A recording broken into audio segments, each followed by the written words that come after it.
Doo-doo-doo. Boo-doo-doo-doo-doo-doo.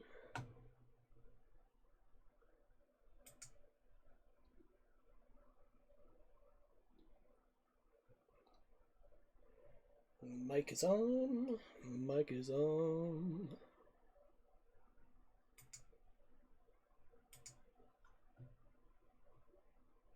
Checking out other things.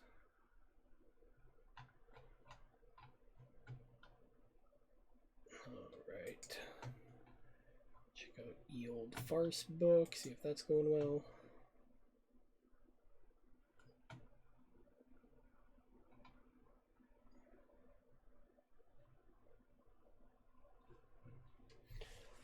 Alright. Where's my thing?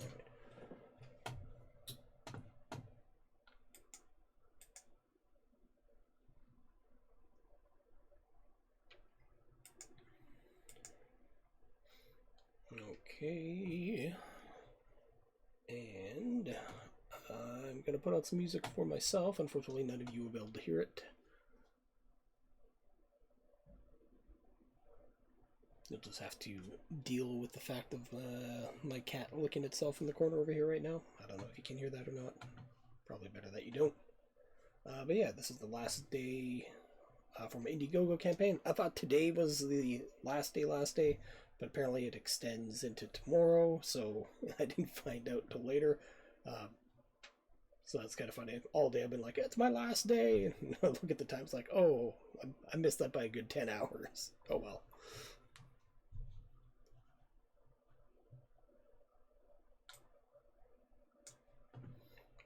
But yeah, I'm just working on page 30 of the comic book right now.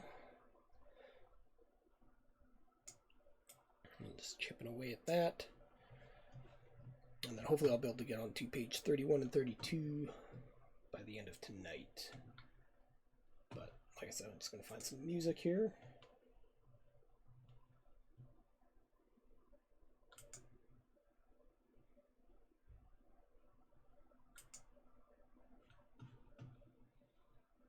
How's everybody doing out there today?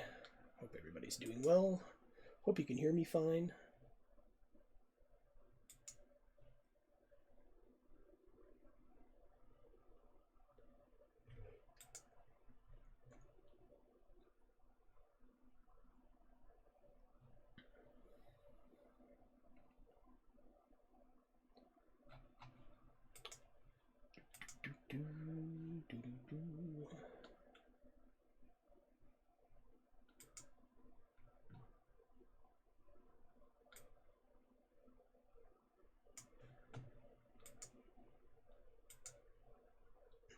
Alright, almost ready to start here.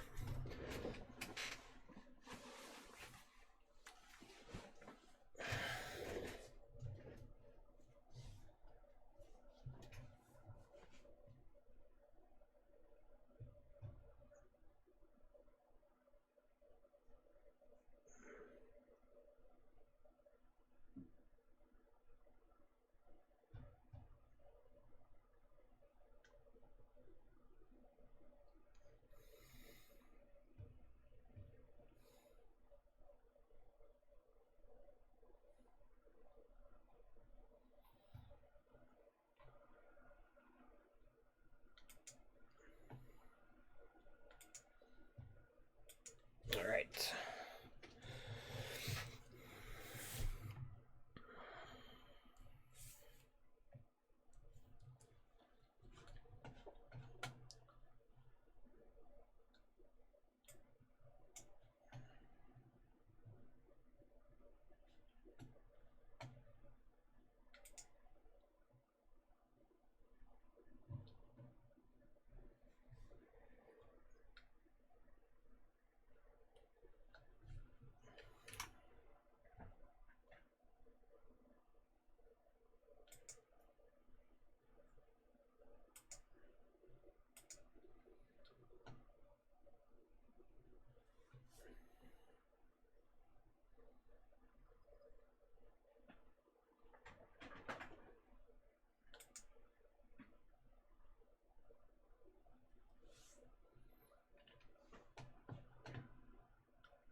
Alrighty.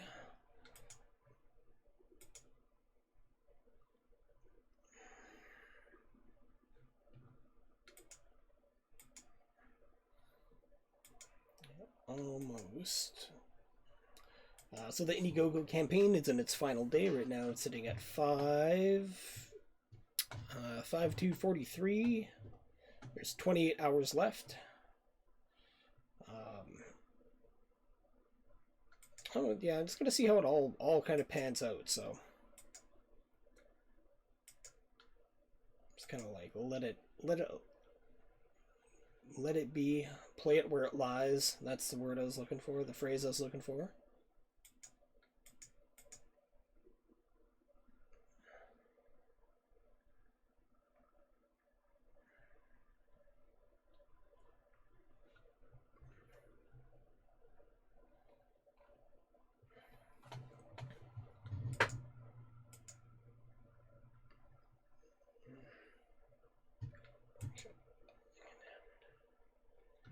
Where is what? There it is.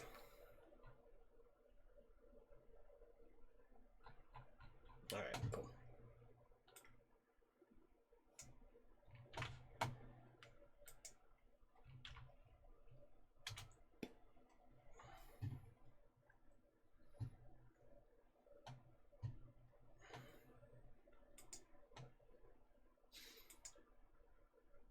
All right, let's get on with this drawing shit.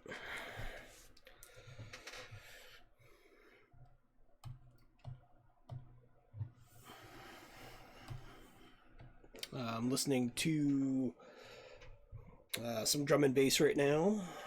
So if you see me bopping along, that is why. I'm not having a conniption. Maybe a little one, but it's a drum and bass conniption.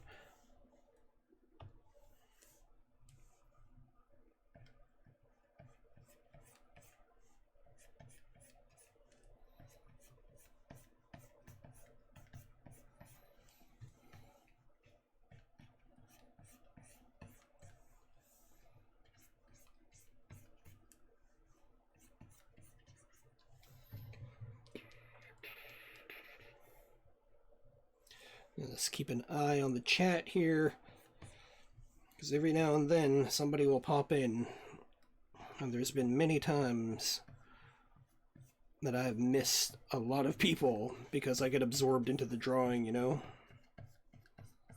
It's one of the reasons why I have I love streaming, but I also have a bit of a hard time streaming because I want to, zone in on doing the drawing. And it gets a little tricky when you have to kind of reset your brain, be like, look at the chat. I definitely get a lot more done when I don't have to follow the chat or I'm streaming. It's literally night and day what I can get done. When I've been working on projects, like I can get done, 3 to 4 pages a day. Oh, that's rough. Let's fix all that.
I gotta fix that pose. That's a little too static, a little too dead for my likings.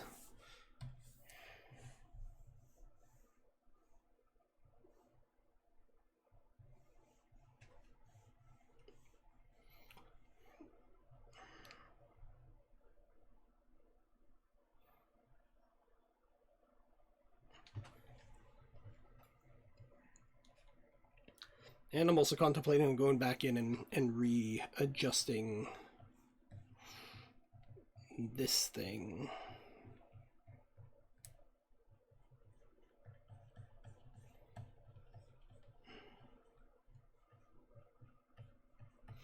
But that's just toying around with ideas right now. Nothing serious.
Alright, stream seems to be going good.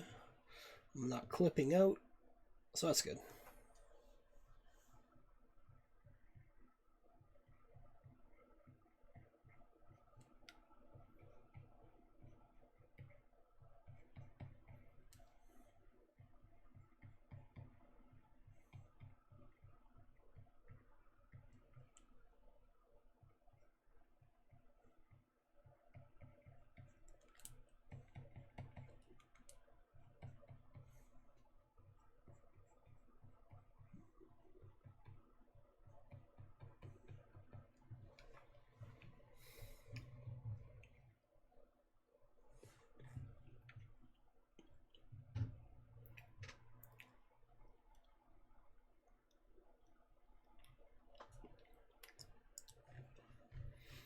Something stuck in my teeth.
And part of the other fun thing with this too is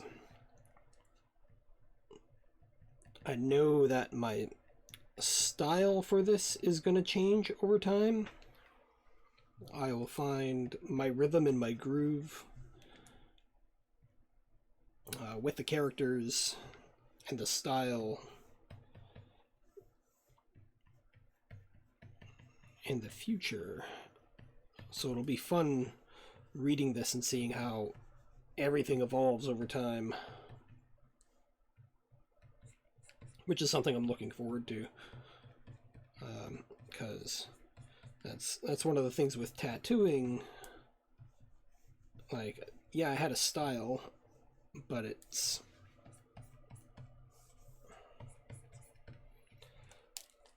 I don't know, it just kind of stayed what it was.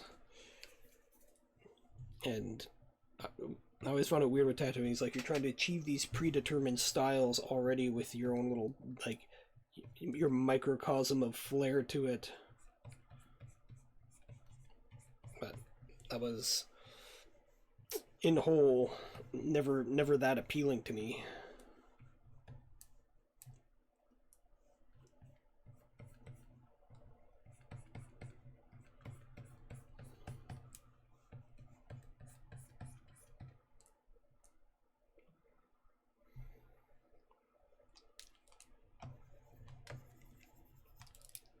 If that makes any sense.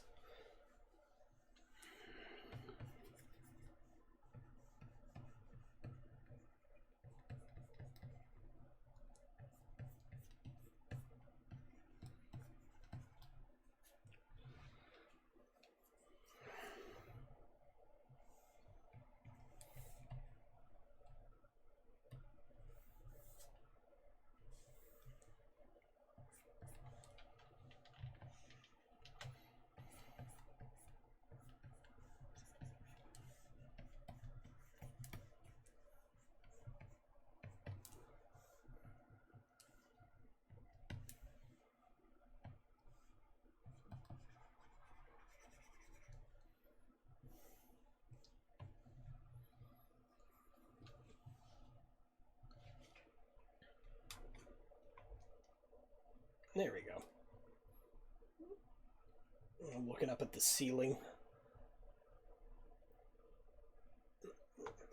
I forgot I positioned my camera.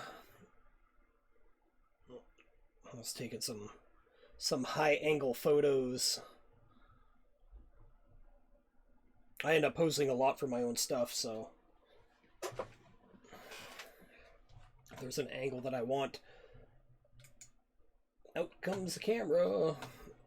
And it's one of those things too where it's just easier to, snap a photograph and work from that than bang my head against the wall trying to get something to look just right,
So I'm trying to come up with different ideas, different things for the quote-unquote YouTube channel, and trying to focus around subjects that I actually enjoy talking about.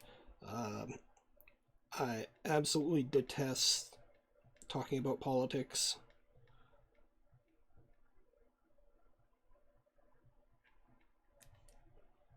So that's a no-go. Science and stuff like that, always super fun.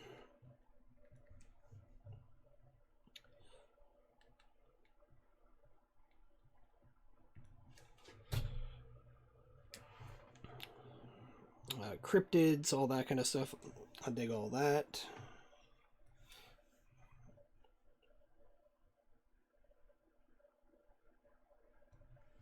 Sweet Bigfoot action and whatnot.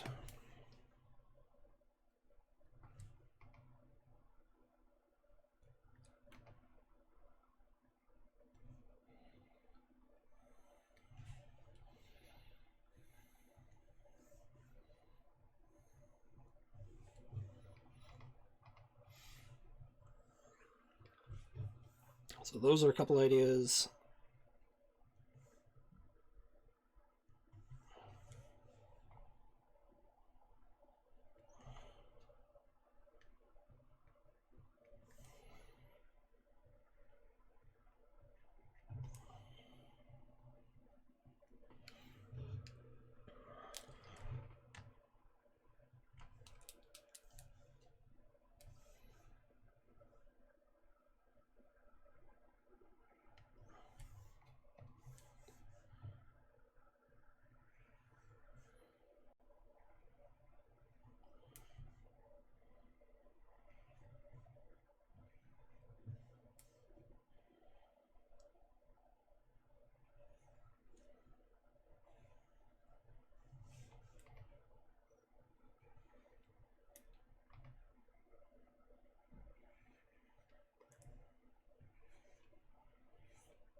It's funny how drawing a line just slightly off will completely kill what it is you're trying to do.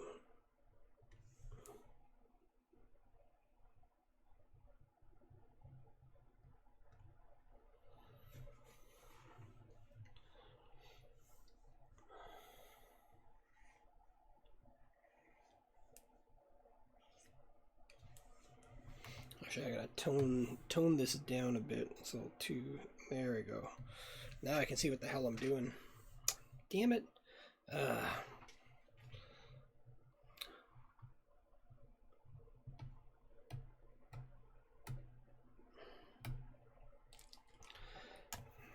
All that, now I gotta rework it. Oh well, it'll come out better.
I gotta get faster.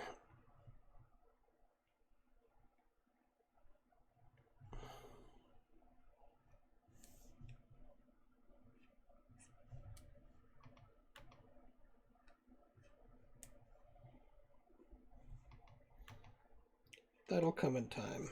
The more I do this, the quicker I'll get.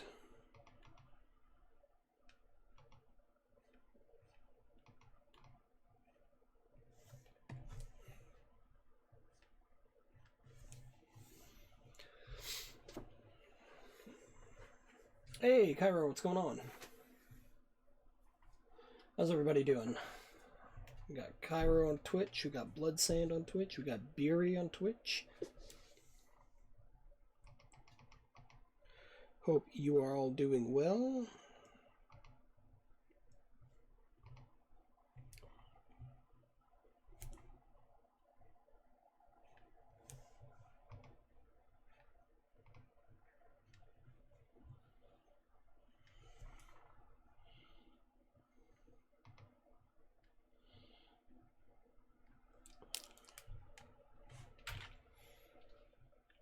Did a figure study today? Nice.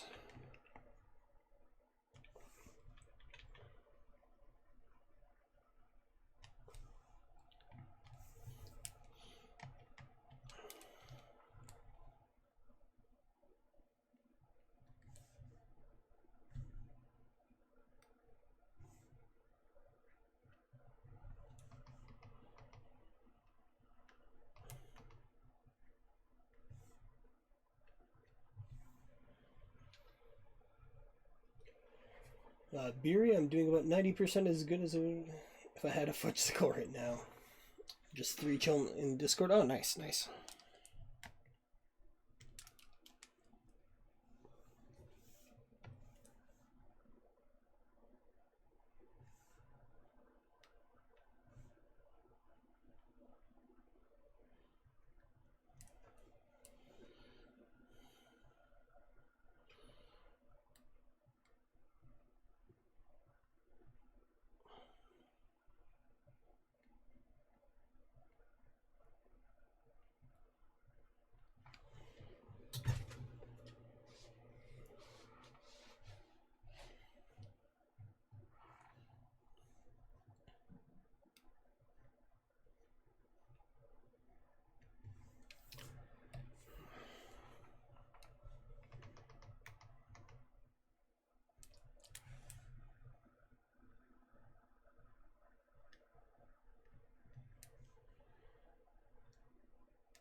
Chilling on Discord, sipping on gin and juice. Hey, Dexter.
I gotta keep reminding myself that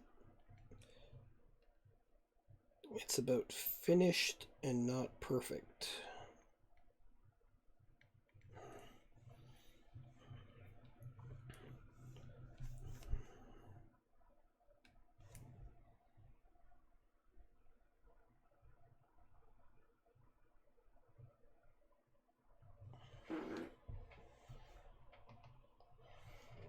I really should be drawing this in vectors. What am I doing?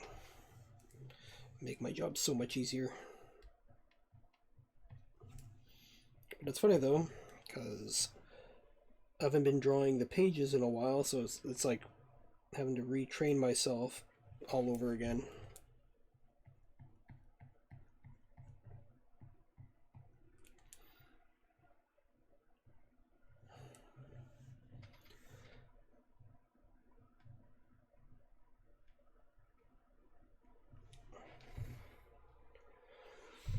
Man, I've just been retreating from the modern world more and more and more, as much as like in the past few months, watching Back to the Future, Science Fiction Theater, Mystery Science Theater 3000, I Love Lucy, Perfect Strangers, nice, some Balky Bartokamus.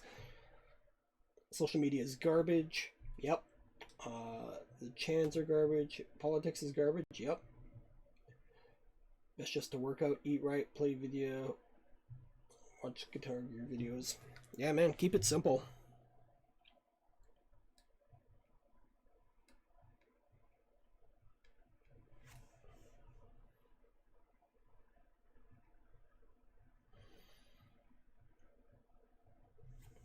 Yeah, I'm not a fan that I have to be on social media.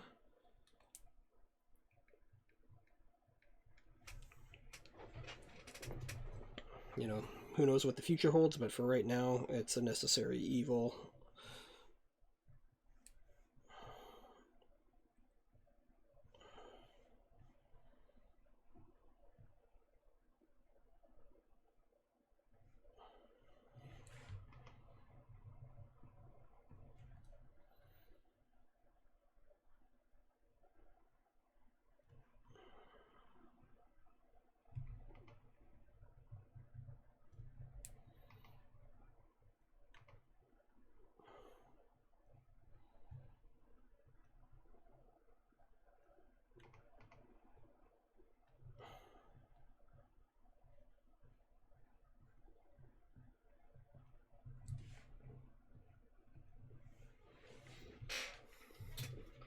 Bulky is great. Best Greek I know.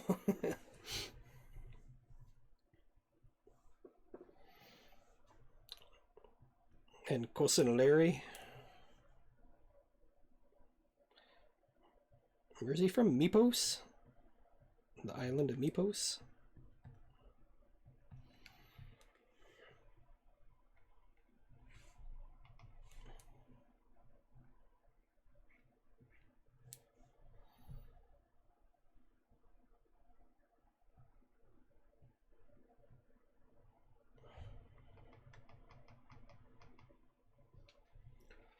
Hey, fitness, how's it going?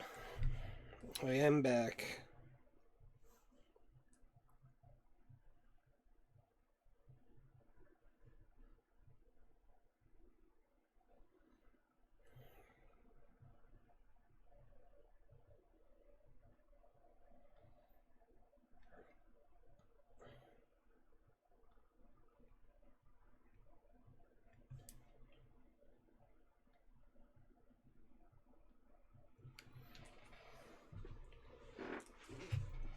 Yeah, Mipos cooking goat lips and sheep bladders and stuff.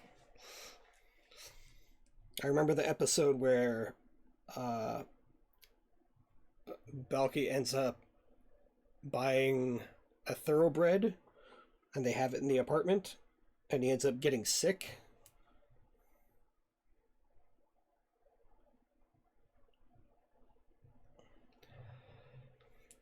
And of course, Balky has like a an old remedy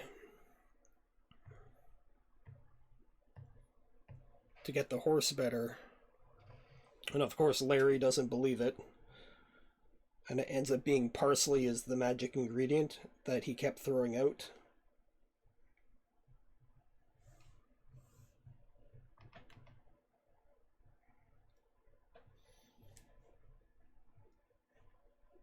Because Larry thought it was just a garnish.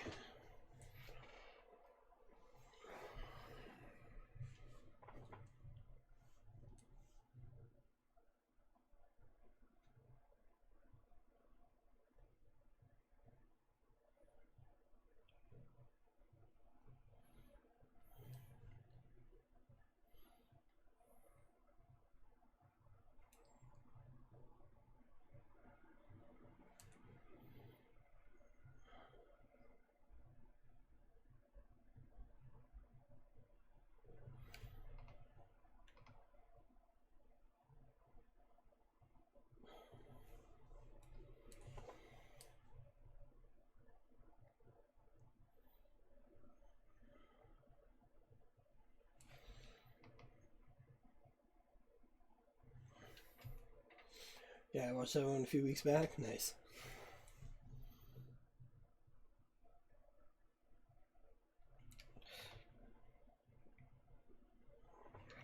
I'm trying to think of any other ones off the top of my head that stick out. No, the horse one is the only one that really sticks out to me.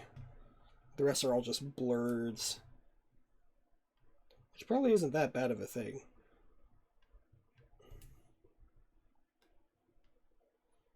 I watched a crap ton of TV as a kid, so it's in there somewhere, tucked away in the recesses of my mind.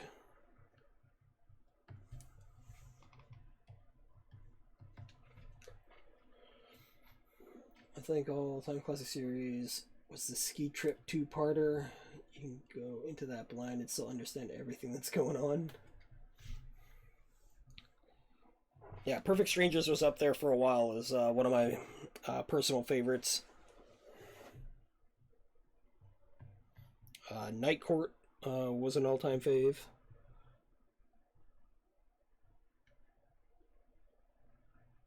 Because so obscure, just weird. Like the whole Mel Torme angle in Night Court was bizarre. Always found that highly strange, even back then.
Hey, Mr. Big, how's it going? Uh, Beery, I should start watching Night Court. I never watched it as a kid, but I'd see bits and pieces waiting for other shows, or I'd also be watching it. Probably nostalgic as hell now. Yeah, it's weird, but in a good way. Like back in the days when they could rehash the exact same formula over and over again and still have it entertaining. I was watching Back to the Future the other day when George says he'll miss his favorite television, science fiction theater. That's what made me try the series out. Oh, nice.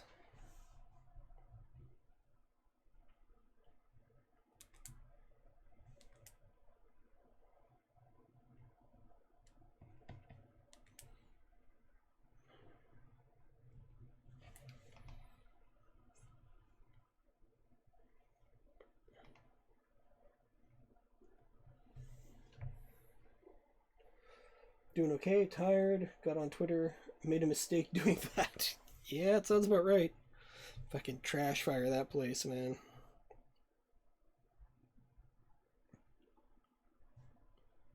But then again, most social media is just trash fire. Just you're just waiting for it to implode, explode, burn up on itself. Remember when the internet used to be cool?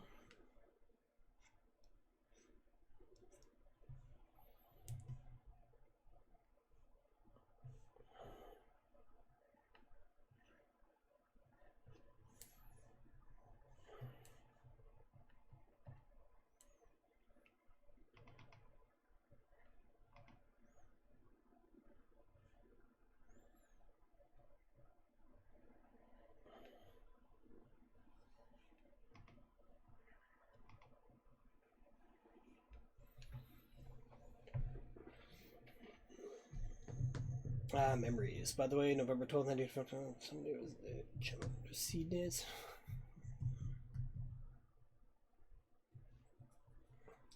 George missed that day was the Hastings secret. I had to make an explanation about what happens when you train your enemy. Yeah, that's never a good thing. Never turns out well.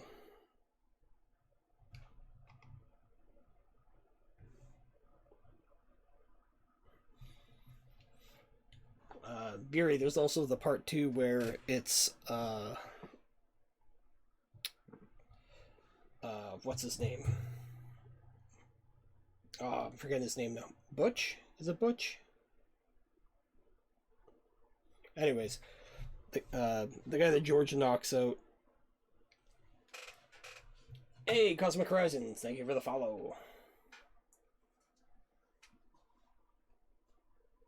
What was wrong? That was on Saturday. Biff, yeah, Biff. There's the whole thing that he's responsible for getting his own ass knocked out because if he didn't spike the drinks, George wouldn't have the liquid courage to hit him. So it's all his own damn fault.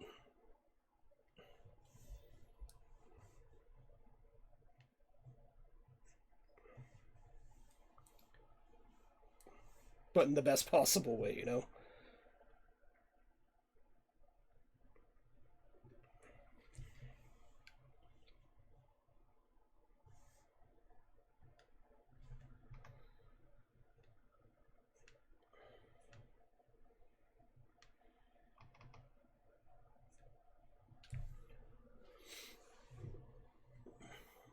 So maybe show those people not to like me, you know, means I'm trying to enhance the damage. Yeah, I'm pretty much at the point where like trying to tell people to do stuff on the internet is like trying to like teach cats how to cook. There's no point.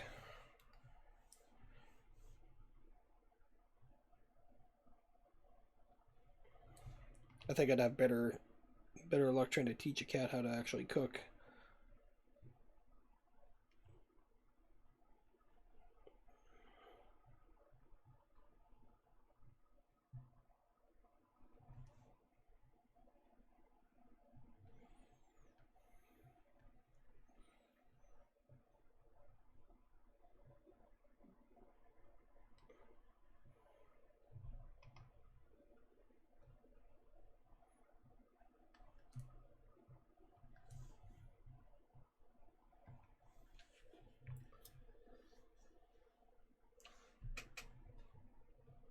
Hey, George got a little liquid courage.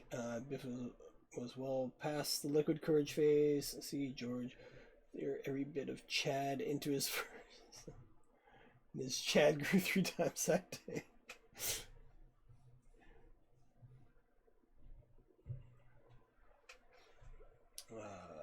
So next round is on you.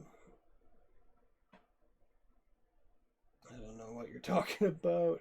Sets up lawn chair, whiskey, snacks, okie dokie. You would get farther, I would admit. Yup.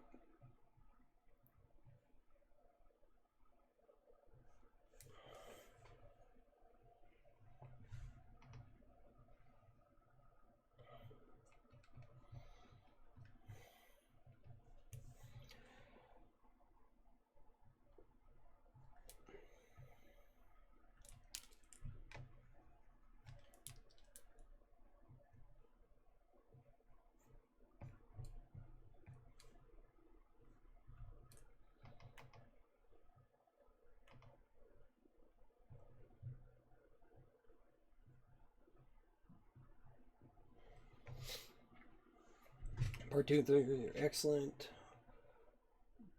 Blood hadn't seen 3 until recently. Oh, no way. Yeah, 3 is fun.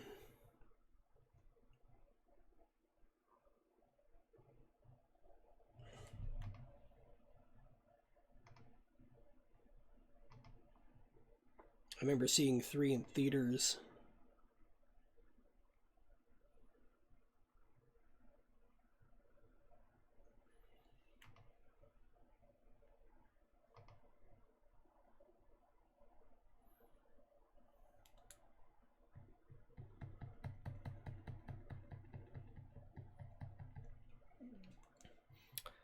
think it was like the same weekend as La Bamba, because I remember coming out of the theaters and people like bawling their eyes out coming out of La Bamba.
I could be wrong on that though. It has been a long time.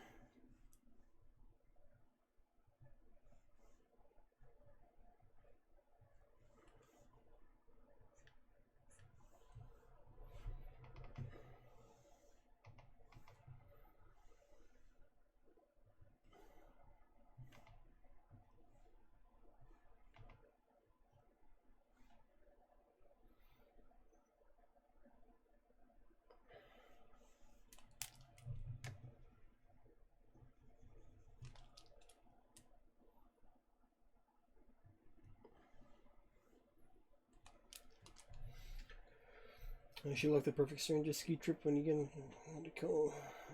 Once you start watching, you'll probably remember it. Oh, I guarantee I would. It's like episodes of Cheers.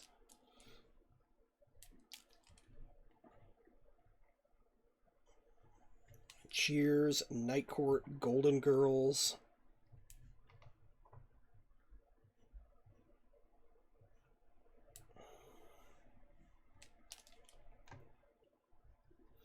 Matlock.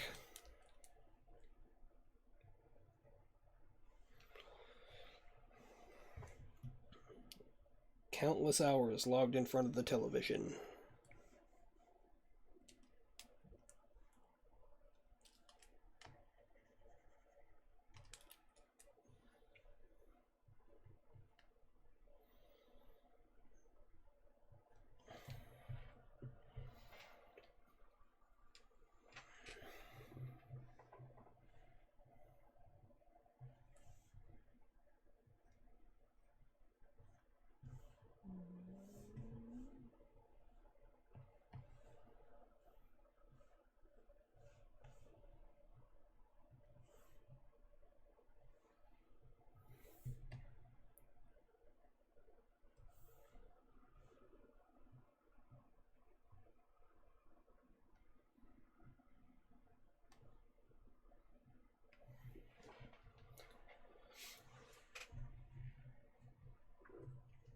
It's been a while since I've seen Cheers, and the show was strange in the same way as Night Court. Exactly, exactly.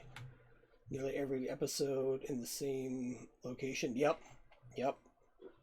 Plus, there's a little bit of crossover between Cheers and Night Court with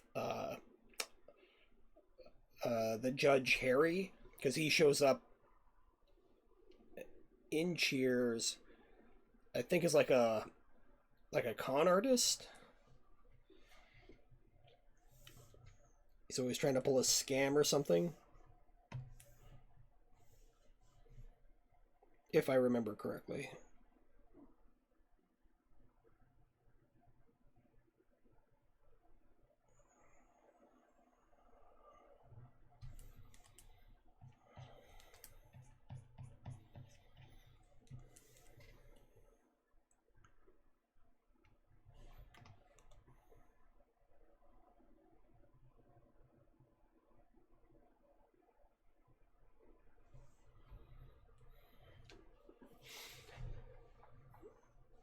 That's sort of like Harriet from Family Matters was originally the lift operator in Perfect Strangers. Oh, really?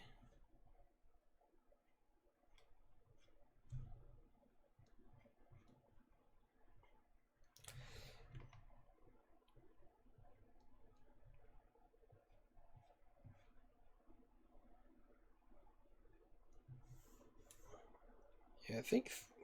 Yeah, I didn't catch a lot of Family Matters. Caught quite a bit, but I didn't catch a crap ton. I think that's right around when I started skateboarding.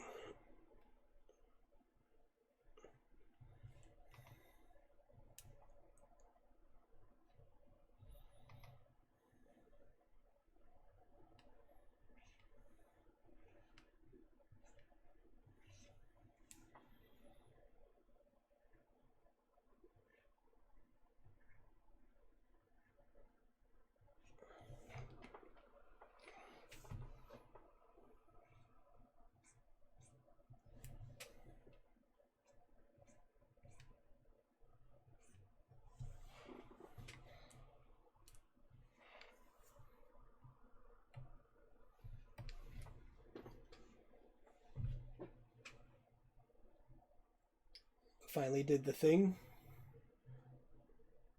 Yeah, Family Matters is a spin-off series, and funny thing was, a lot of people thought the dad Carl was the same character from Die Hard because they were both cops. It almost makes sense that he would, be the same character.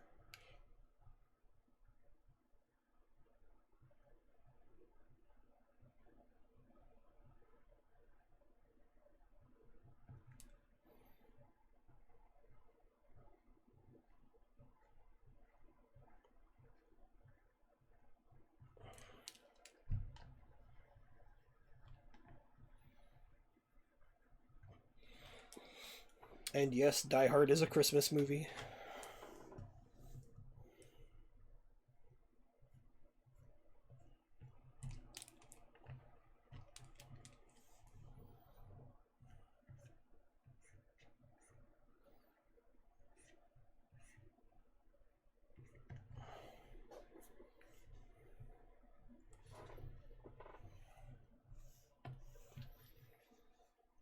It is the best Christmas movie. Yep.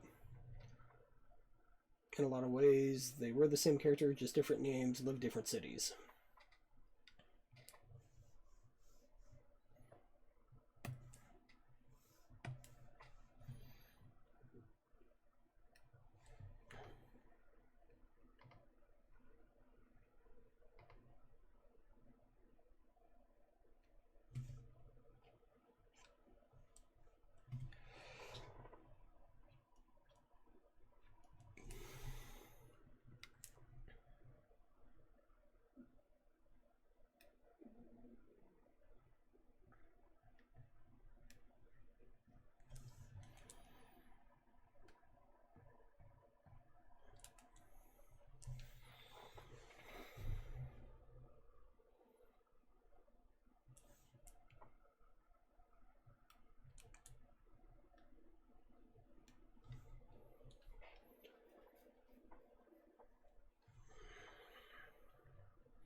And I gotta redraw this guy in the background.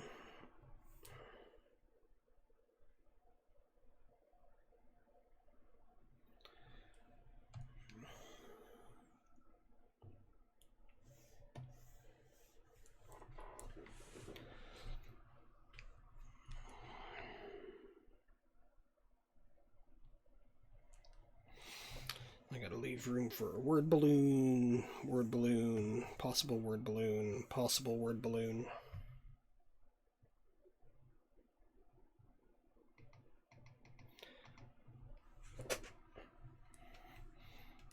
I just gotta make this a little bit more.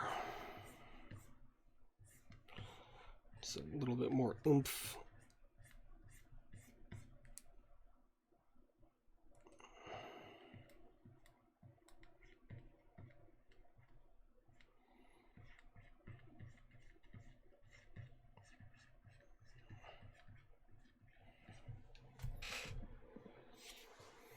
To be fair, I wouldn't say the best, but it's up there. Probably at least third in my book. Home Alone, Miracle 34, the versions of Christmas Carol. There's a ton. Oh yeah. For some reason, for the longest time, I thought one of the Hellraisers was a Christmas movie.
Yeah, I can't remember why. Was it released on Christmas? I can't remember.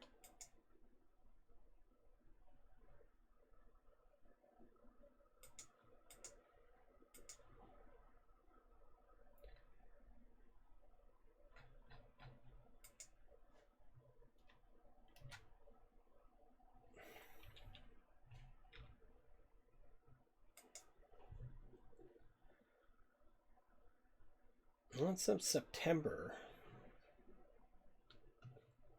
I don't know. For some reason, there was something in there. I can't remember what it was. Some kind of lame ass excuse.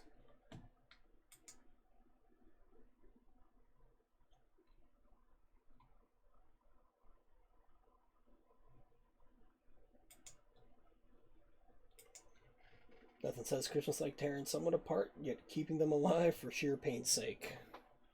Isn't that what love is? What is love?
Every time I watch Back to the Future, I notice new things. One of the guitar geek things I noticed recently was Marv's guitar, which one is for Earth Angel and Johnny Be Good are two different guitars for 1 and 2. Yeah, that's something I definitely would not have noticed.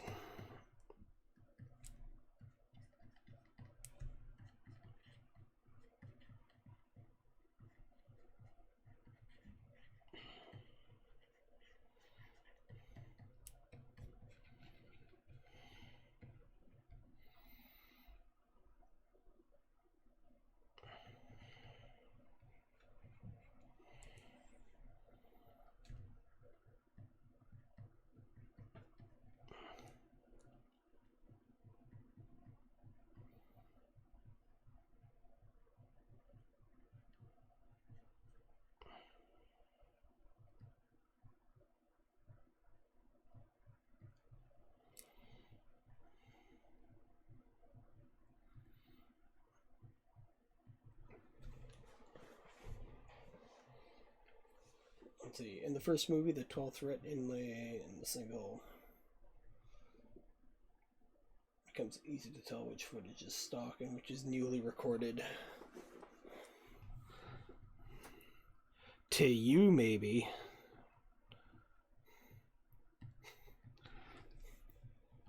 Pleb like me.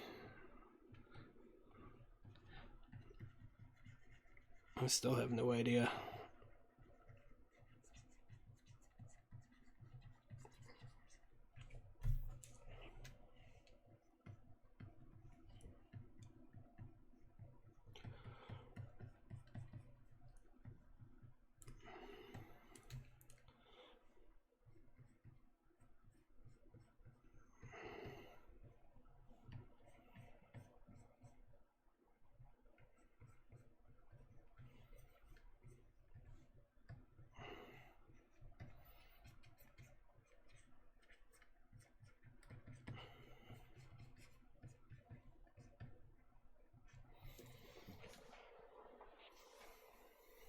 There's some useless info for you. You know what? I'll probably remember that till my freaking dying day.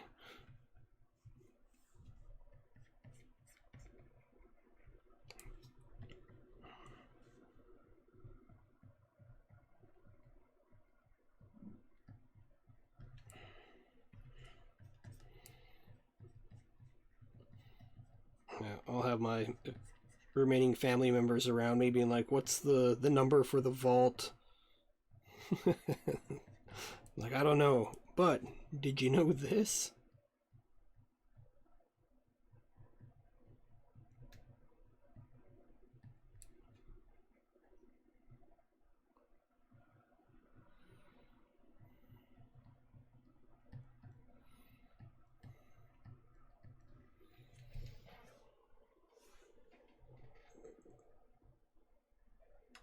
I know only one thing about guitar. Oh, come on.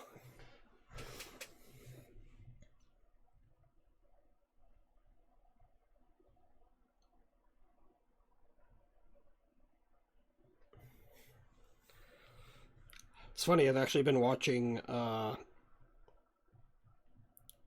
guitar manufacturing videos lately. Not like incessantly or anything, but just kind of like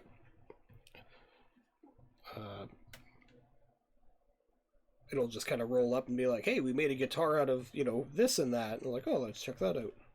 I'm a sucker for manufacturing videos.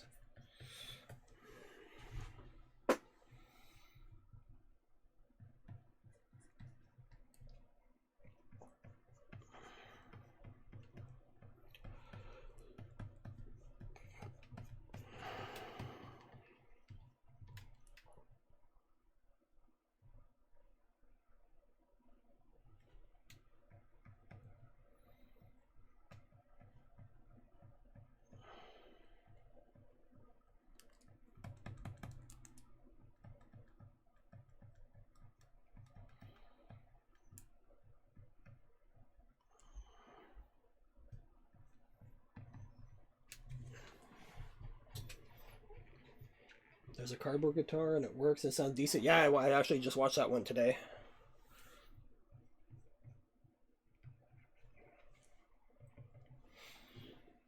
Yeah, there's that one. The one made out of Jawbreakers. What else did I see?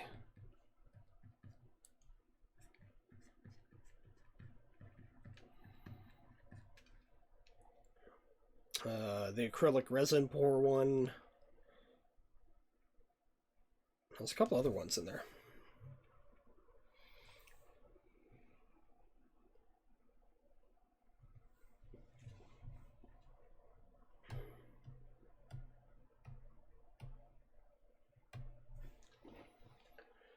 The fretboard is one of the non-electric parts of the guitar, which isn't made of cardboard.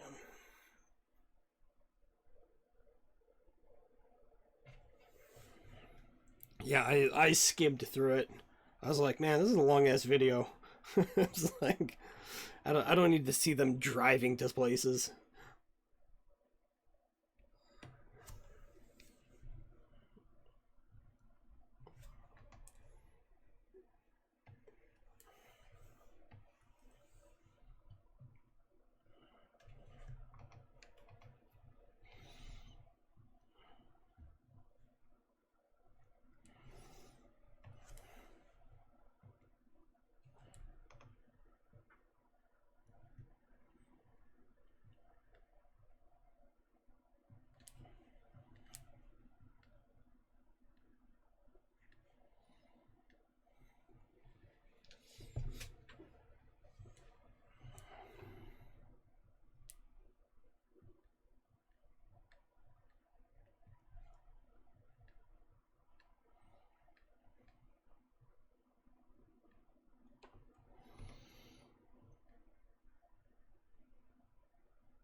What else do I watch? A bunch of like knife making videos, like Alex Steele.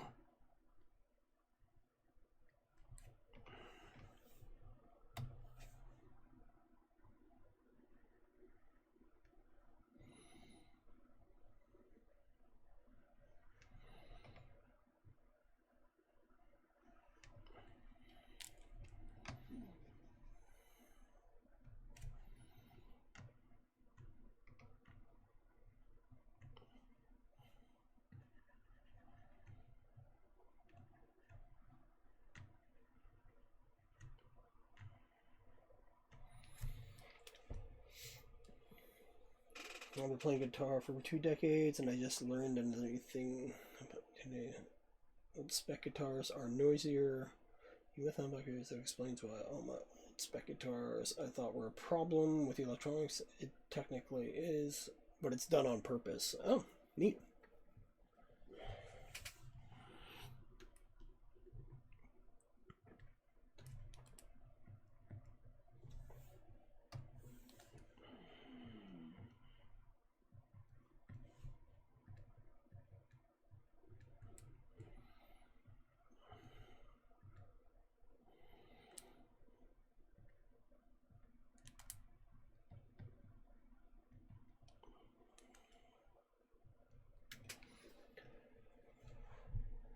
I was thinking about upgrading the electronics to some modern stuff, and now I'm thinking, hey, just keep it unique with your collection. Yeah, yeah, yeah. Well, that's the whole point, right? Is to have different sounding guitars.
Yeah, it sounds great when you're playing, but when you're not, it's noisy. Not quite like Monocar, even though it was made last year. But let's call it vintage spec.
Nihilus, how's it going?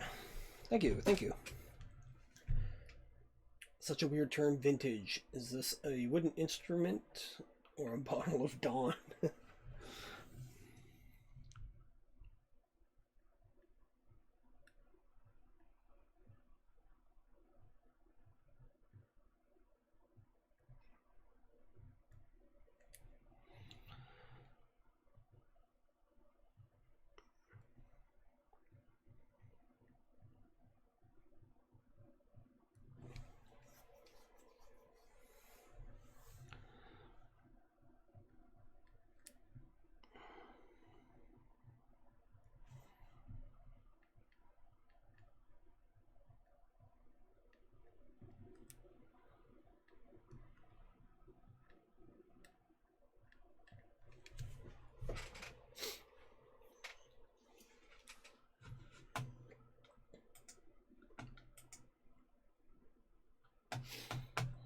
Yeah, just chipping away at the page.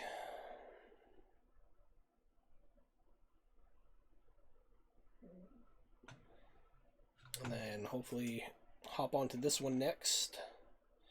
And then this one. And then that one.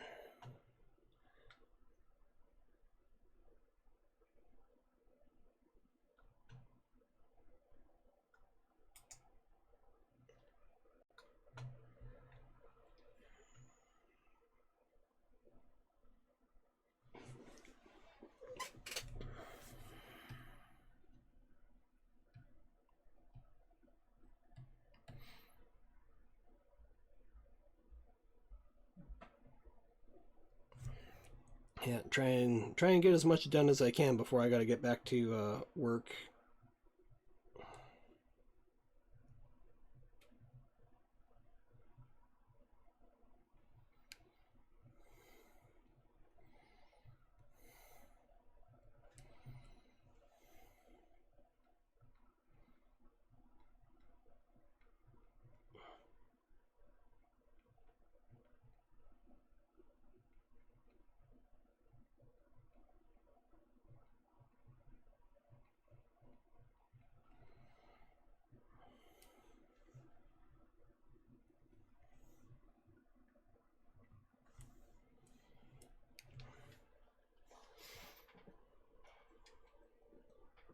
Love the broken glass. Yeah, that's actually part of a.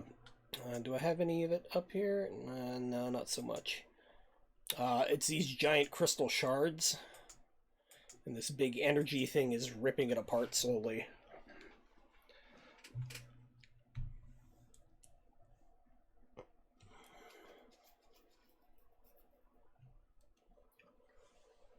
I wonder if mammals and certain mushrooms co-evolved alongside. The stoned ape theory.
I gotta bring up some reference.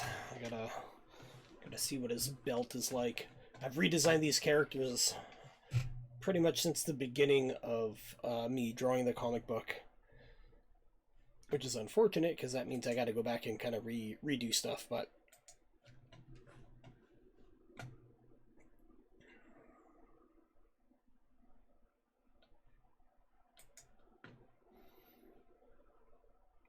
where are they? Finals montage. Oh, they're not there. Where would they be? Would they be in here? Okay, yeah. Okay.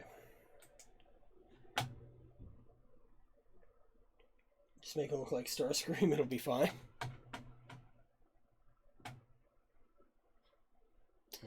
That's one side of them. I need the other side.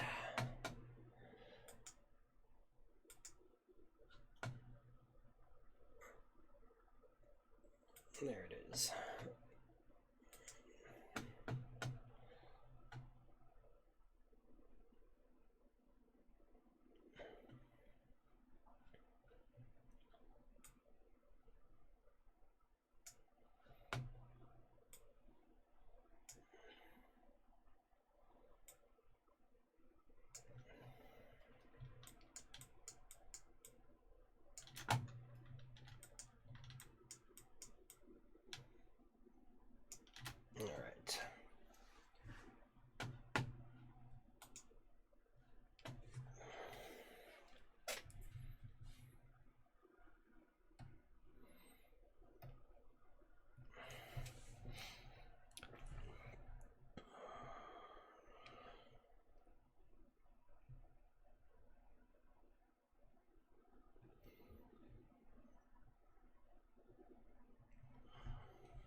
You know, at the beginning of Open the Prince, there's a clock where the man is just hanging.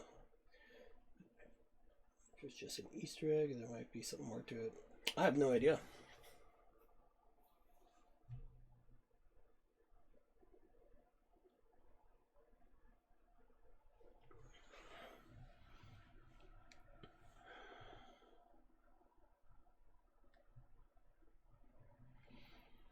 They did a pretty good job of tying a lot of stuff in together.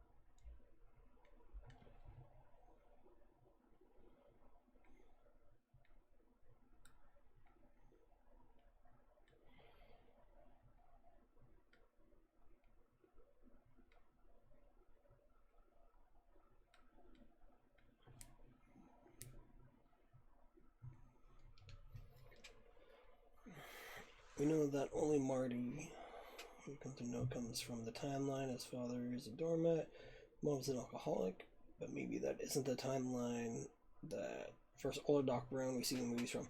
Well, there's a theory too that Doc Brown has seen Marty die countless times. That's why he always shows up exactly when he shows up.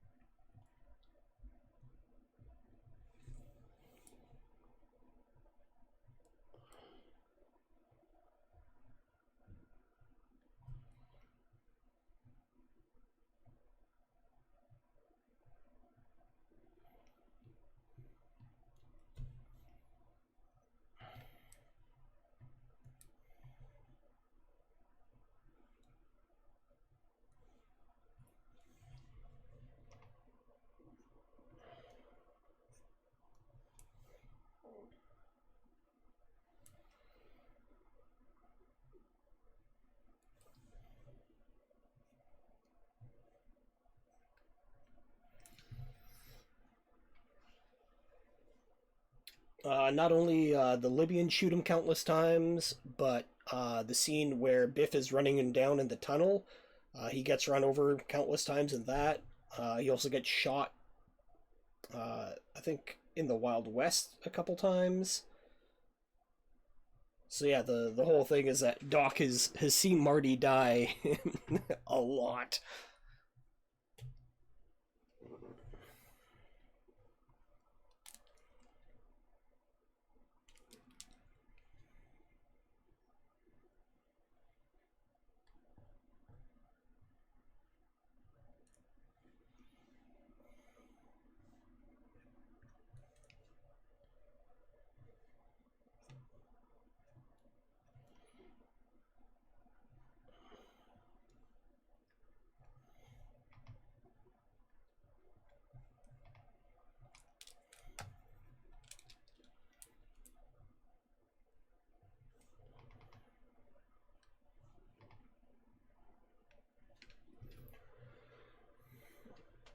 And maybe Biff kills him, running him in the manure truck a ton too. Yeah, that's the scene. Because if you look at it,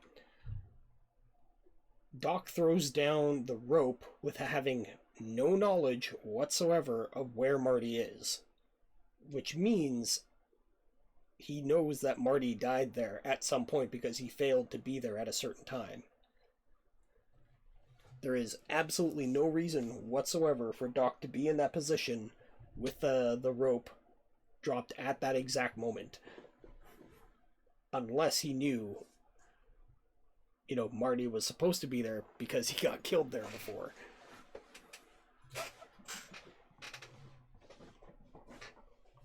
And there's also where he jumps off in the future. He jumps off the building.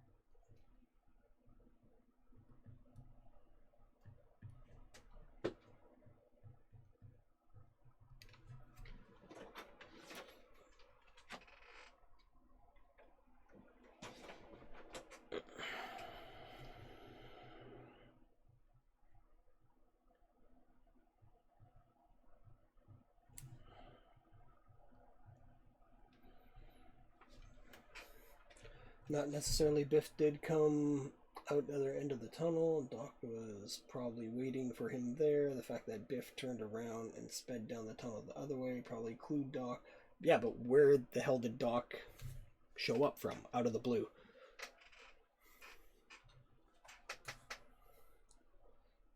Like, there's almost absolutely no reason for Doc to know that he's there.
There's another Back to the Future thing.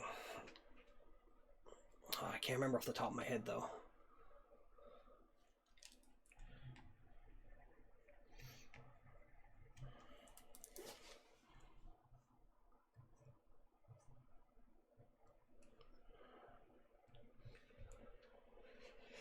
Huh.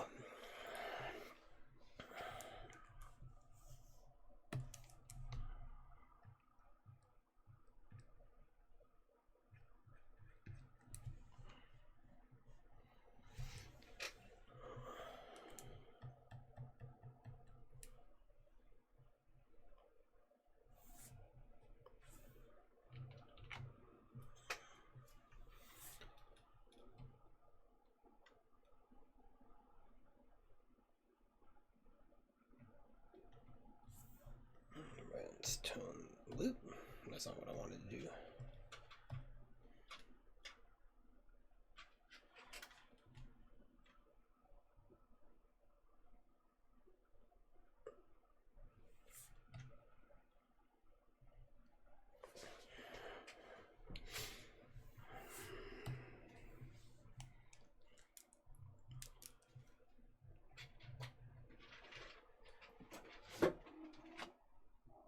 Hi, Dexter.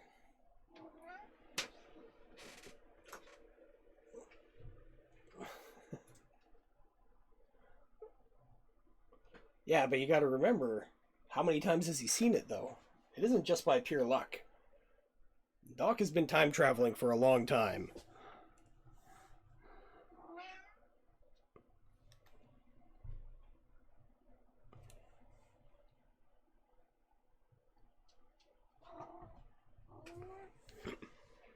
Yeah, bud?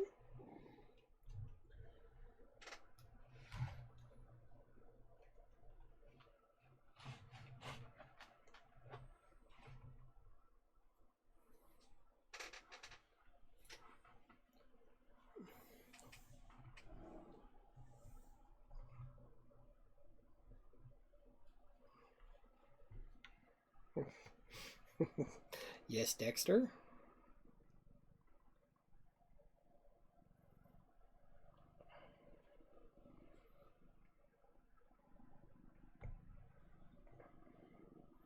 What?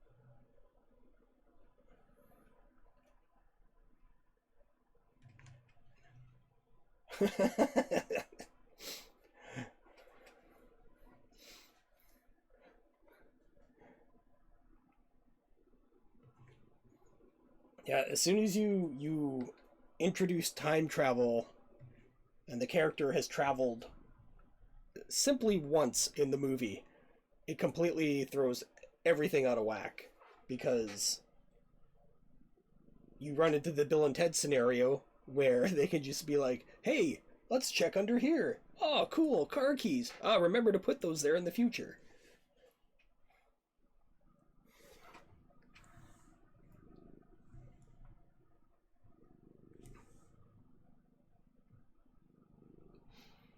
Which I really hope that they touch base on in the new Bill and Ted coming up. Like, I really hope that they forget to do stuff in the past. Like, it's actually taken them till they're really old to figure it out.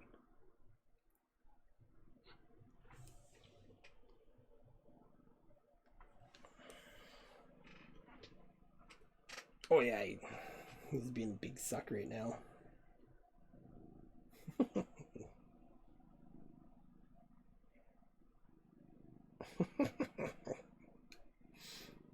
Yeah, this is.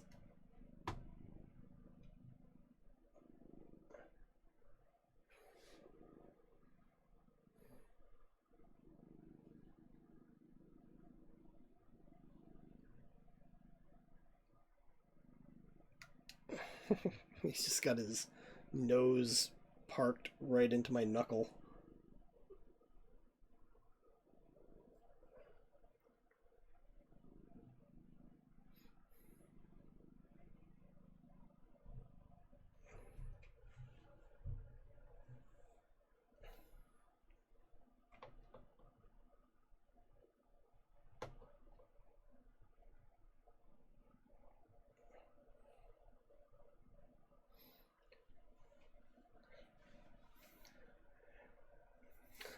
Yeah, I could totally see that happening. I think they just released photos of what their daughters are supposed to look like in the movie. I don't know if it was like it should be legit because it was off of their Facebook fan page, and I gotta admit it cracked me up because whoever they got to be their daughters is a like the casting choice is really good.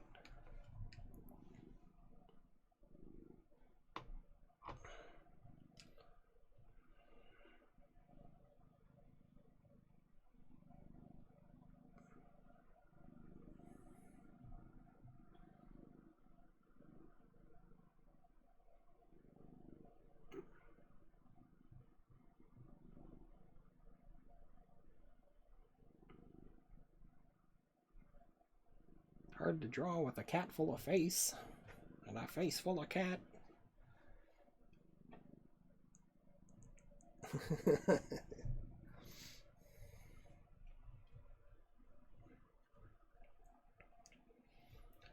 Dexter, seriously, get the hell out of here. He likes putting his butt on the keyboard because he knows it does stuff.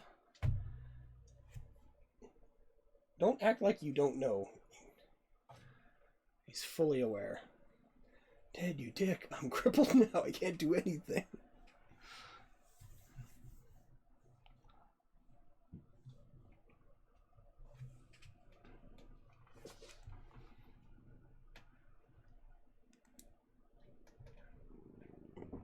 Dexter, seriously. What's up?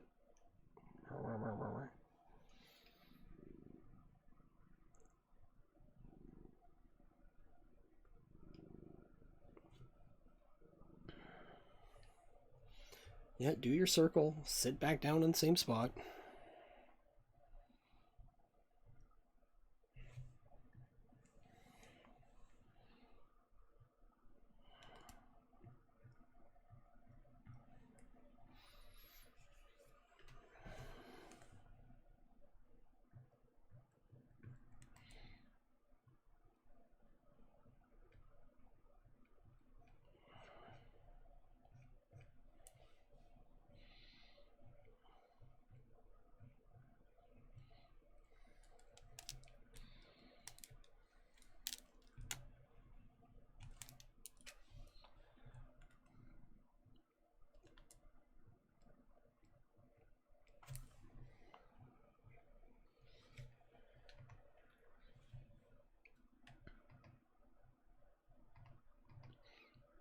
What else was I watching recently? I was watching Keanu Reeves training for John Wick 3 in the shooting range. It's super funny watching him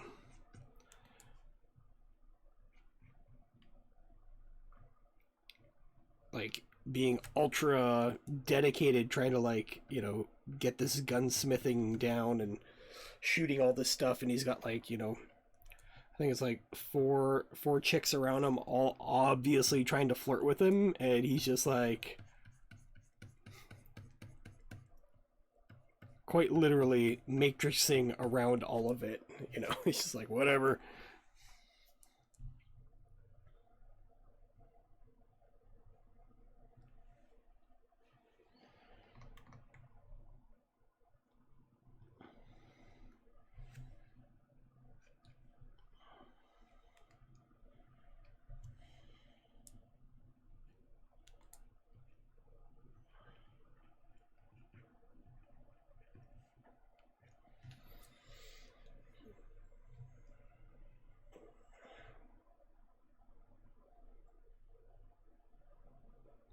Keanu's 100% Chad. Thoughts to him aren't even worth saying. Be gone too. Pretty much.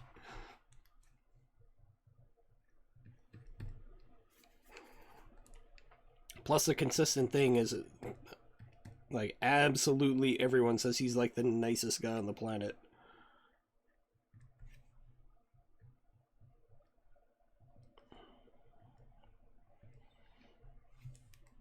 And I love the fact that whenever like he takes any kind of photos with you know chicks on the side, he'll totally hover hand because he's just like, I ain't touching shit, I ain't starting nothing. Hoes be crazy.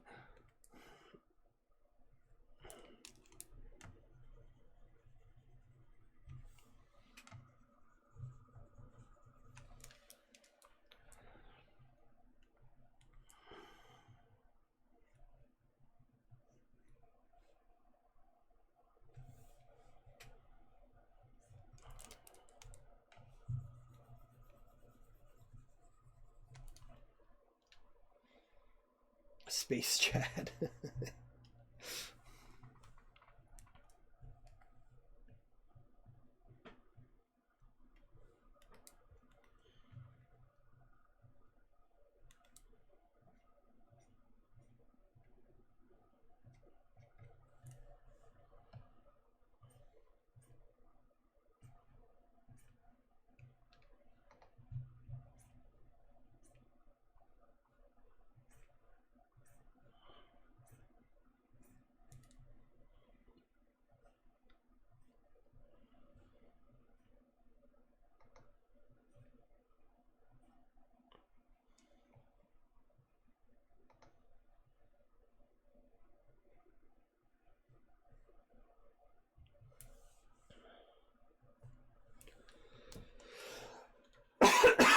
Primer? I don't think so.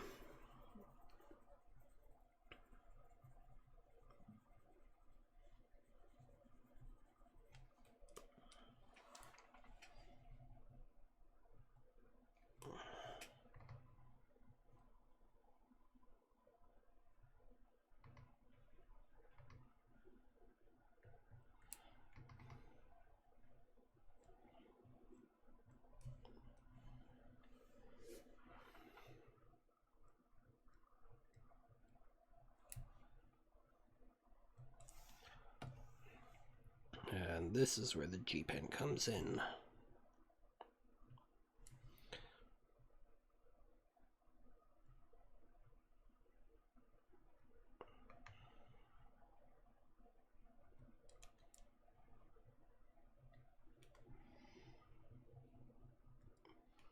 Dexter, you're such a big suck.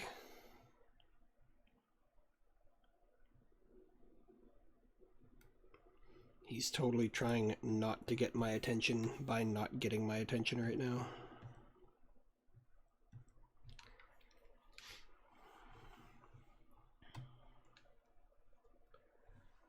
It's a time travel movie, indie. It's really good. And so, implications of paradox and shit. I've seen it probably about 7 times at least, and I'm still trying to wrap my head around it and all the subtext and things left unsaid. Ah, cool.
Oh, Dexter.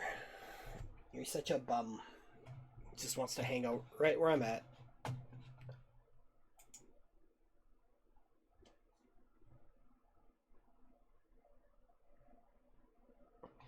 Let's take a quick look at the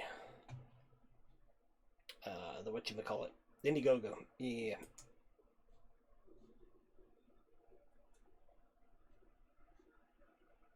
Oh, it went up. Nice. It's at 5,275. Cool.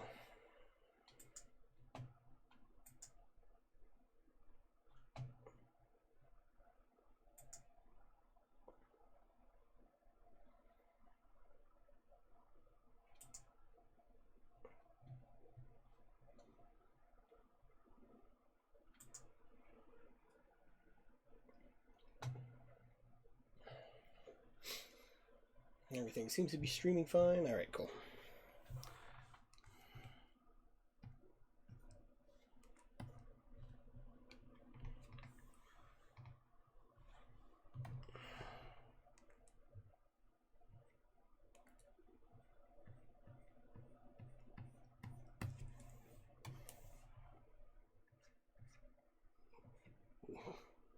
Dexter.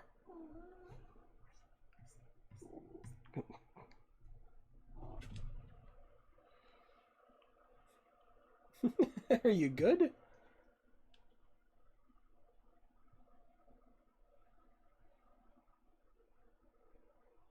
Right there? Yeah? I hope so. Blah.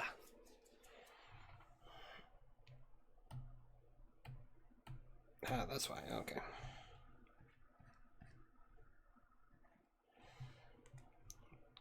Clean up some stuff here.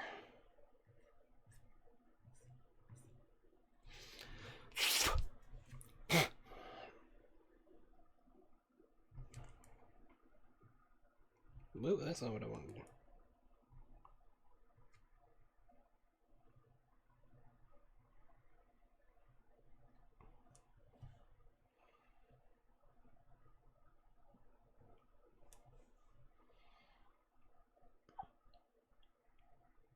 Yeah, I'm debating whether or not for issue 2,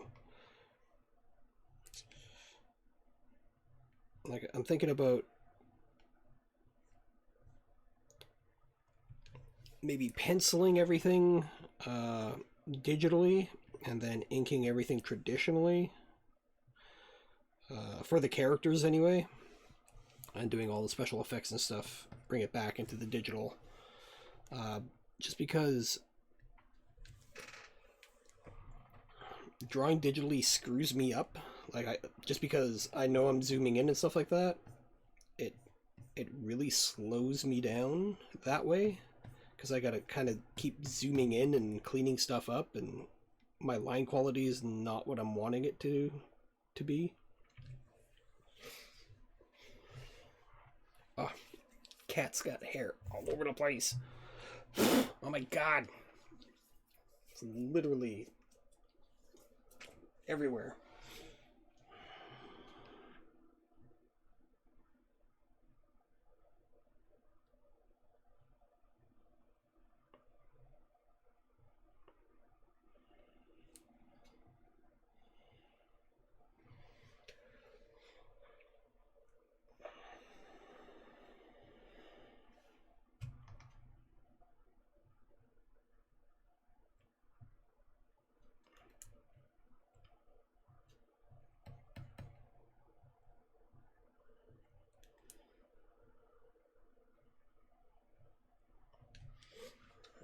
Even Doc Brown building a time machine, the flux capacitor to begin with may not have been a linear chain of events. Maybe the perfect, or maybe the effect preceded the cause. Maybe Marty had a time travel to give him hope to begin with. Yeah, it's all interplayed very well throughout it.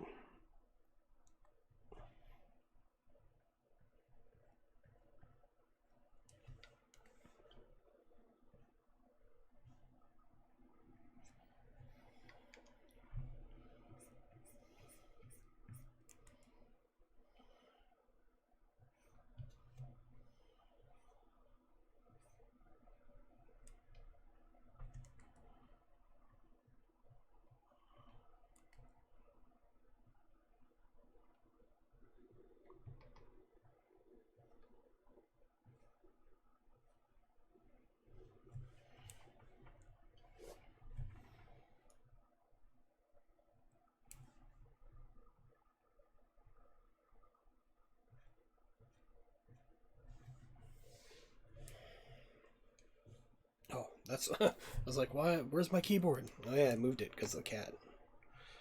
Because of you, Dexter. Because of you. Ah, I keep. All right, now that he's comfy over here, I can bring it back.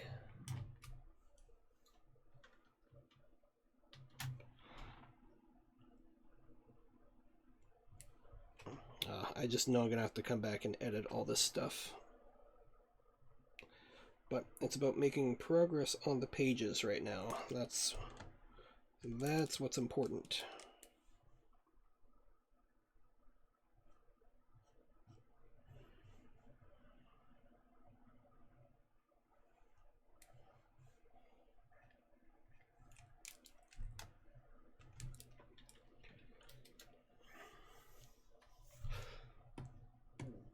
Turn a pin at 5.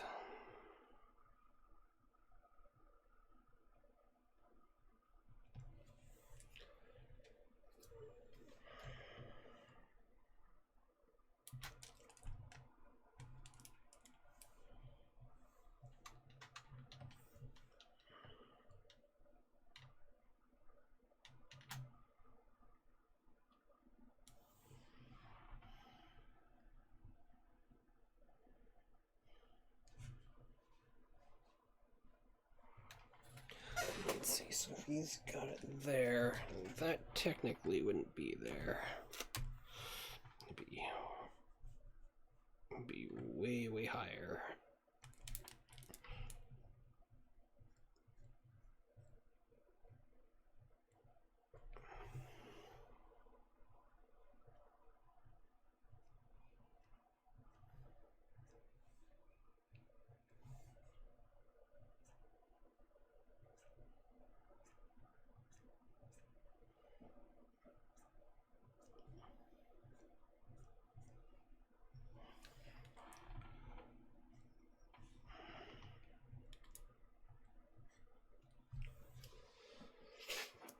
It's like a very simple paradox of the movie. Marty travels back in time, teaches his father how to be a man, tells him shouldn't drink and smoke so much, and travels back to a new timeline where his father has confidence in him, and it's just both successful. Yet Marty has no memory of this timeline.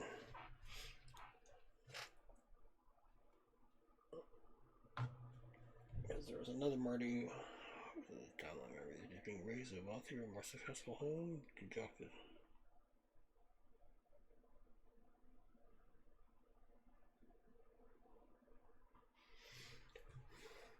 Yeah, I don't know. You're getting into some like Rick and Morty area with with that.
Actually, I should do that at view at print size. There we go. That's better.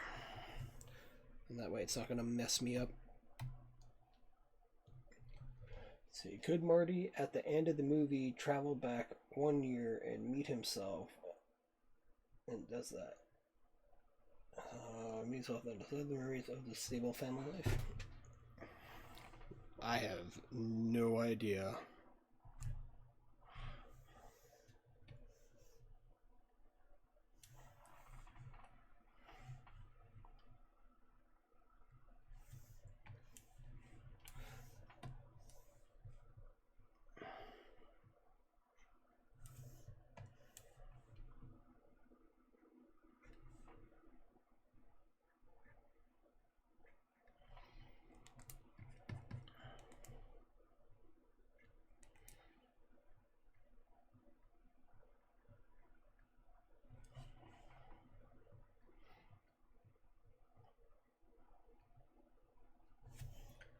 I think it is pretty much the whole basis of why Rick and Morty exists. Because I know it was originally based off of it, but I guarantee they got as high as fuck and thought about all this stuff as well.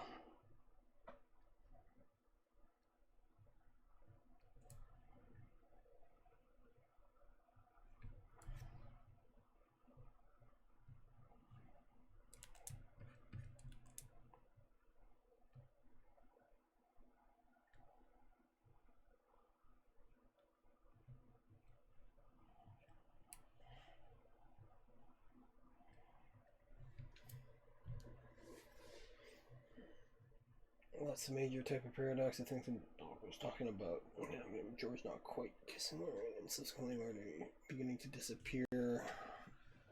Is the type of paradox happening.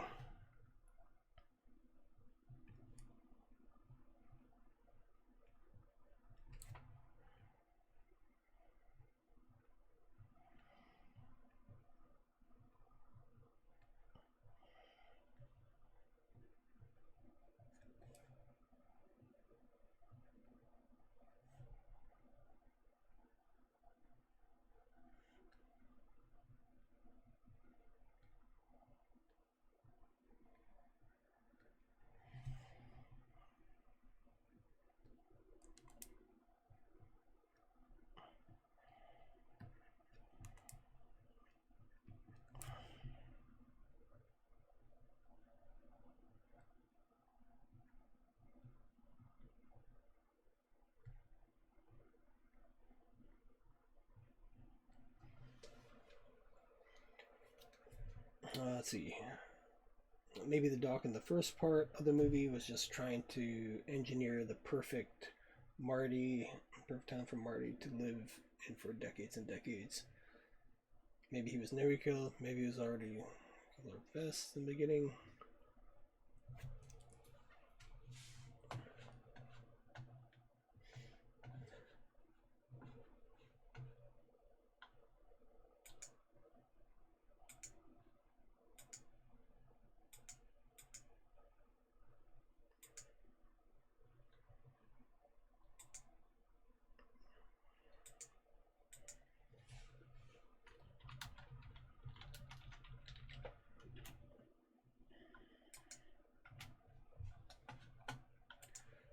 It's only 10:35. Okay, that's good.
Yeah, like I wonder how many times Doc screwed up and he had to go back and,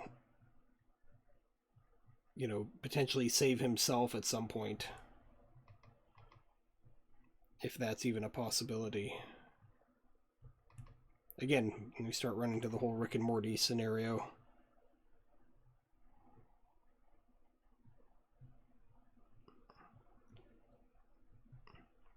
Like I said, the second you time travel, all possibilities are open.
Yeah, I have no idea if the writers had a clue to what they were doing. I would almost say, to a certain extent, yes. But after getting to peek behind the curtain a little bit, maybe not. Maybe not.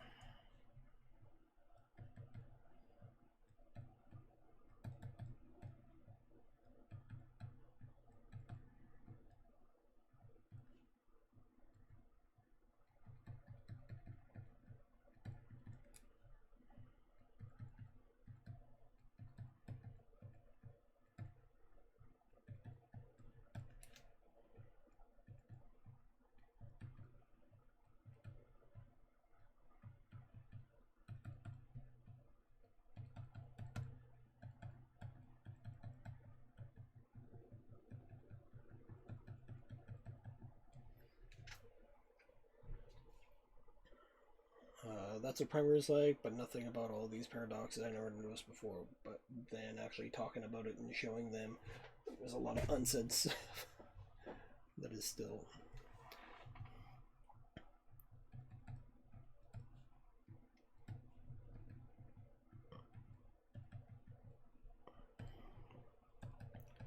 Yeah, I think a lot of the unsaid stuff when it comes to that is just the writers going like, fuck it. I honestly think that's what it is, because they got to get on to the next job.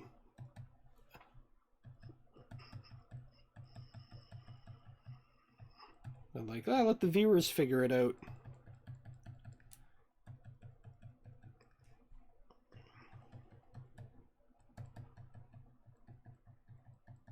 And trust me, there are a crap ton of videos out there of people dissecting Back to the Future.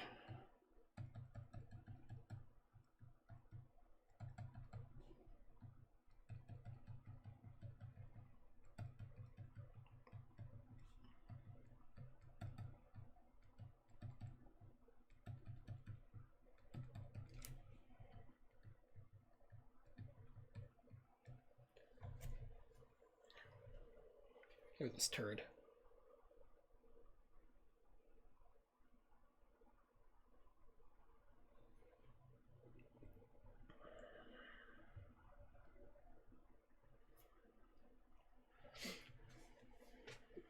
Let's see, things are left on purpose with dealing with the shoestring budget. Stuff implied and not said there are definitely on purpose. Give it a watch when you can. Yeah, I'll check it out.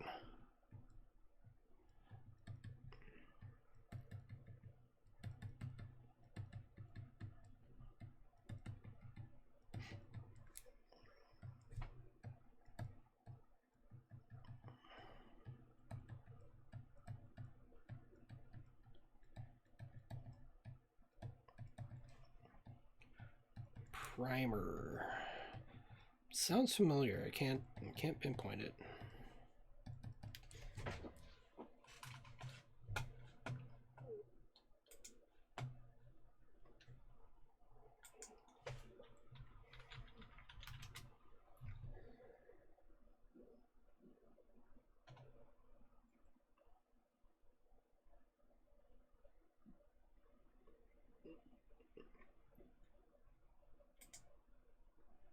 Let's see.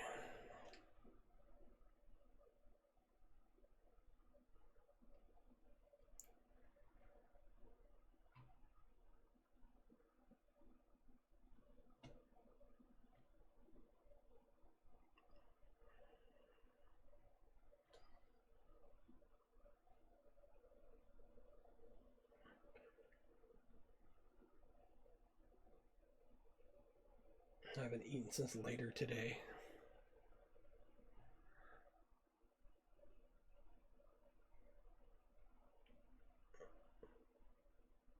Oh wow, the budget was estimated at $7,000.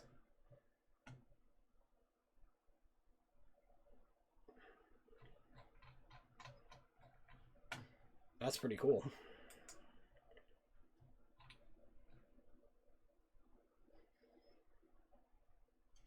Yeah, total shoestring.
we used that line a few times. Software not from a mixed company who weren't on the records. Yeah, I can see that slipping by a lot of people.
See, the fact that the clock with the man hanging from his hand at the beginning of the movie combined with all the other things here and there leads me to believe that the writers really did think about those things. Oh yeah, no, I definitely agree that they thought about it, but I also think that at some point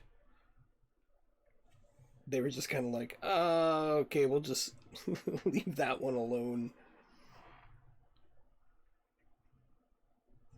Usually when they leave stuff alone, it's so they can come back to it later.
Sequel wasn't planned initially despite the ending.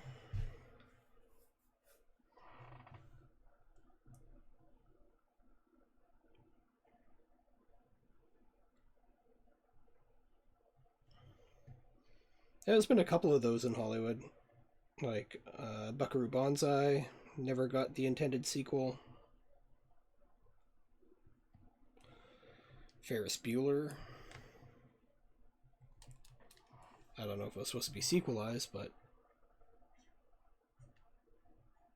it had the first post-credit scene, or one of the first post-credit scenes.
Talked about sequels. Got me thinking about the movie series. Story one probably said before, but when Michael Winner came to Charles Bronson with either the concept or a death wish, Bronson sat quiet for a while.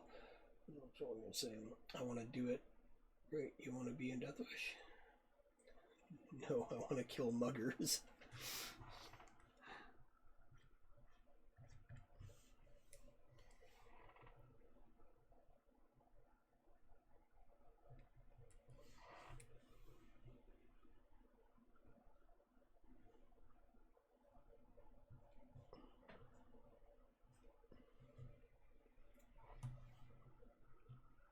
Charlie Bronx.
Yeah, isn't there a movie out right now with a dude that looks exactly like Charles Bronson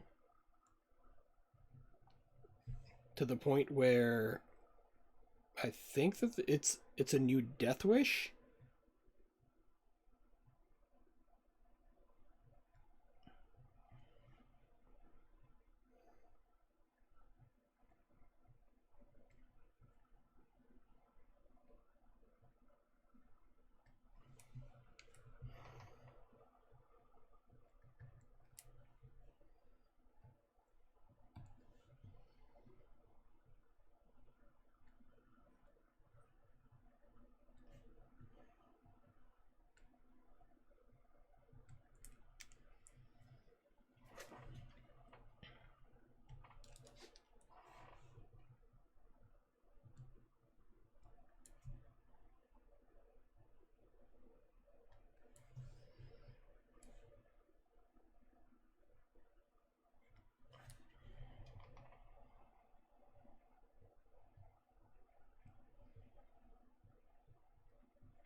I might be able to recall this guy looks like Sean, but unfortunately it was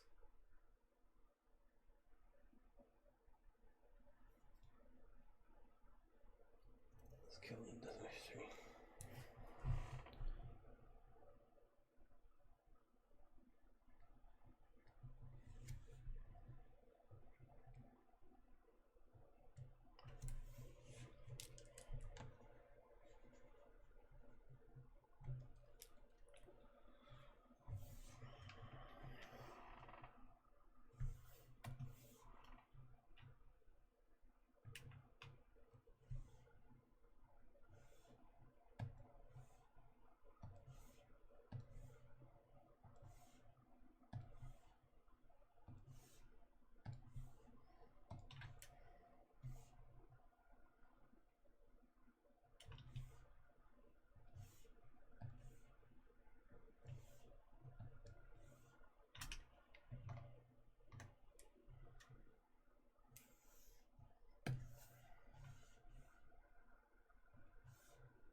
That's just running joke because Bronson and company kill basically an entire neighborhood of street thugs in Death Wish 3.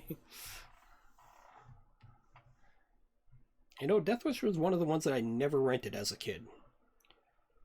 Jackie Chan, Shaw Brothers, couple Chuck Norris, but Bronson, not so much. I think I did rent one Death Wish, and it just wasn't my jam at as the age I was. Because what I used to do, like our local, or I shouldn't say our local store, our only store where I grew up, uh, for some reason they had the best selection of B movies ever. And I know for a fact, for them, they only picked them because they were the cheapest movies, not because they were good B movies, simply because they were straight up the cheapest movies. So I grew up with a very, very healthy B film repertoire without knowing it. To the point when I went to go visit my cousins uh, in the city, my one cousin was like, "Hey man, I want to show you this Jackie Chan film." I was like, "Jackie Chan? Who's that?" And so he shows me the film, and I'm watching it. I'm like, "I've seen this before."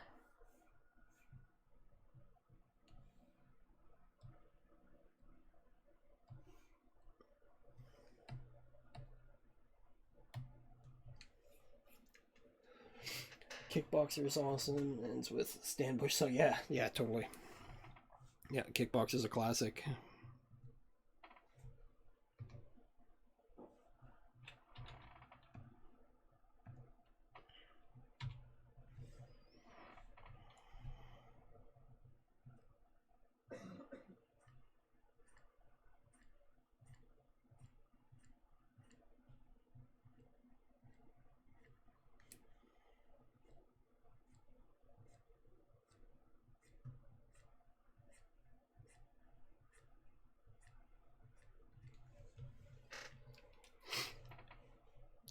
else was there? American Ninja, the whole Ninja series, Master Ninja with Lee Van Cleef and Sho Kosugi.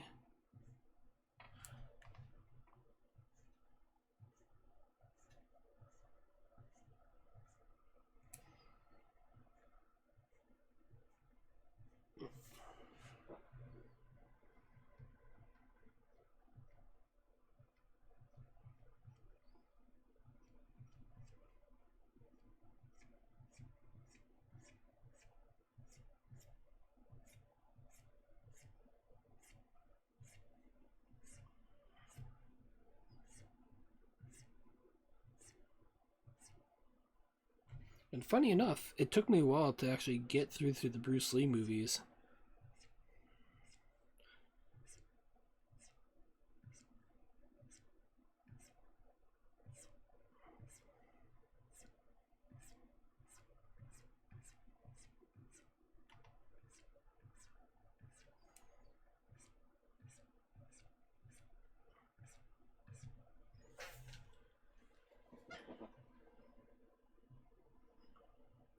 Every time someone beats a boss, so I can stand wish never surrender should play.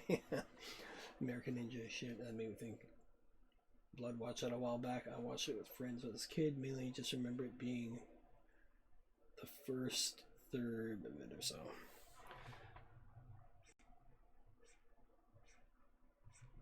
Yeah, Michael Dudikoff.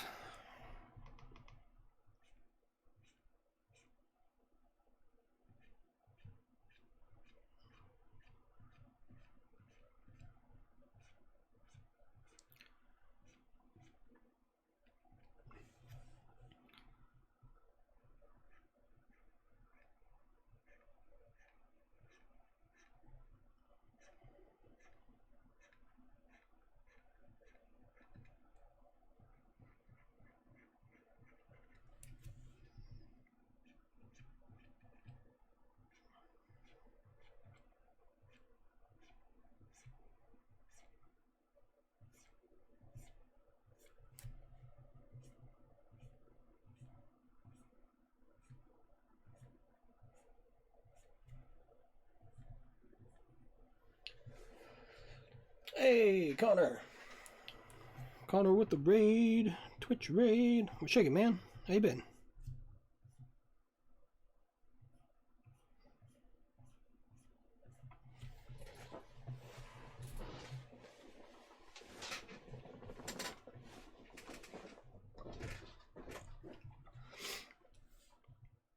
Everybody, if you're not giving Connor a follow on Twitch, Connor Hughes is working on the series White Ash with Charlie Stickney. I believe that's Charlie's name. I hope I got that right. How's Indiegogo? Yeah, it's going good. It's wrapping up. It was funny because I thought today was the last day, but I was off by about 10 plus hours. So it's just, I still got pretty much a whole other day on it left. So, because, yep, Stickney. Okay, good. Yeah, it turned out good. I met my funding goal, which is what I was looking for. So it'll go to an in-demand, which means it'll become a store, which will allow me to keep it open and collect more people that might want to hop in while I'm working on the project. And apparently you can keep going even until after fulfillment and stuff. You can just keep it open as long as you want, which is kind of cool.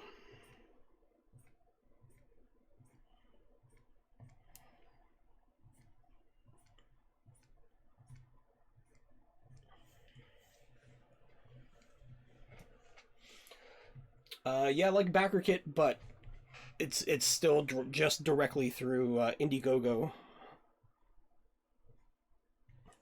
so you don't have to partner up again with someone else. It's just as long as you make your goal, it's good to go. But how's the comic going, man?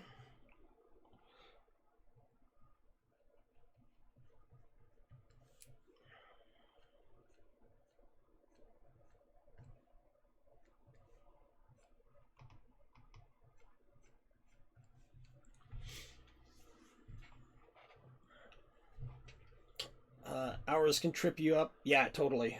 Exhausted from promotion? Not so much exhausted. It just eats up all the frickin' time.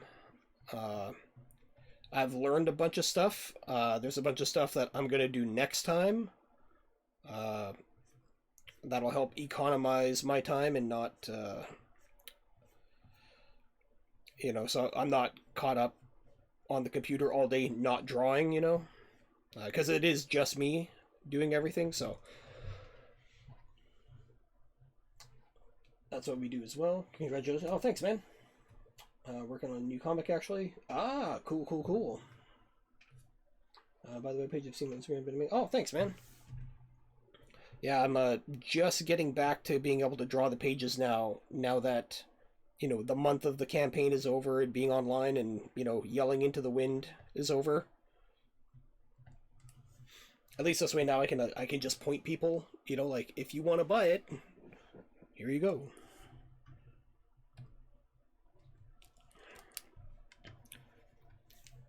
And not have to worry so much about, making the funding goal.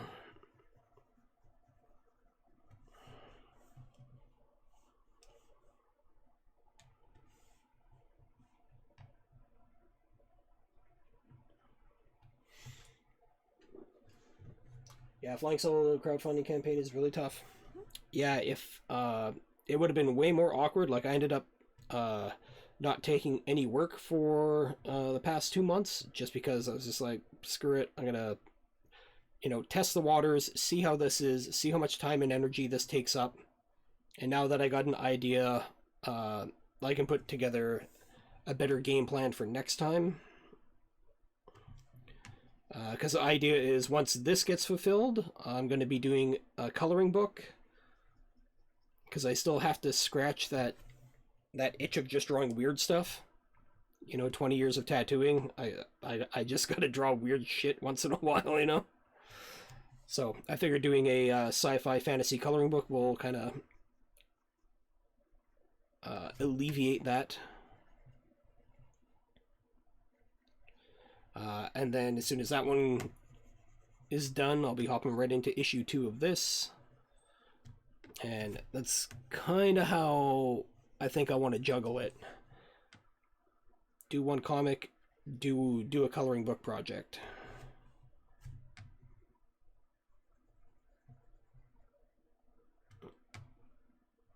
And see how that goes. Or whatever else pops up, Be flexible that way. Yeah, it's a huge learning curve, these things. We learn every time. Oh, yeah, completely. Yeah, the fact on Indiegogo, somebody put together a coloring book full of dicks and it went for, 15 grand or something like that.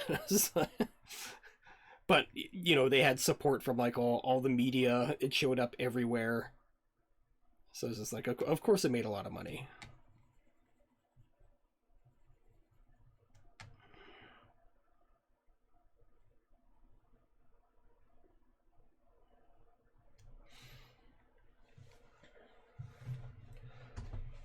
By the way, right now, I don't think we can see what you're working on. Oh, no? Oh, it's just all blue right now. Yeah, I'm just erasing stuff out, so...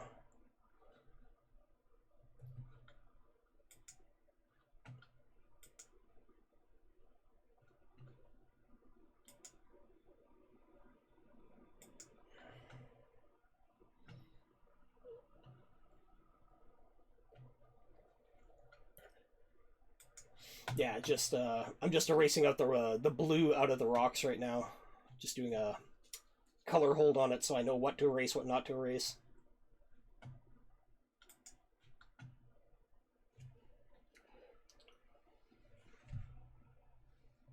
Oh, I meant your color books on Insta. Oh, the Insta ones. Oh, yeah.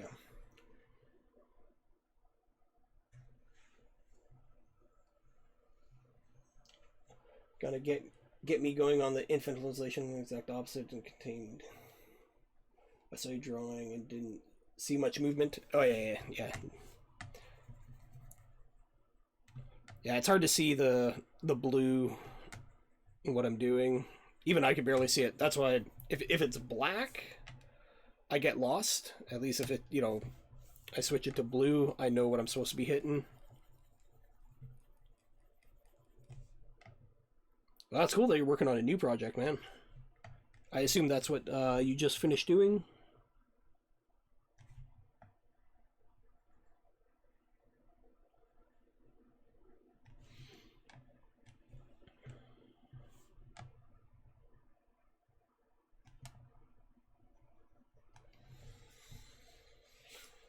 Yeah, exactly.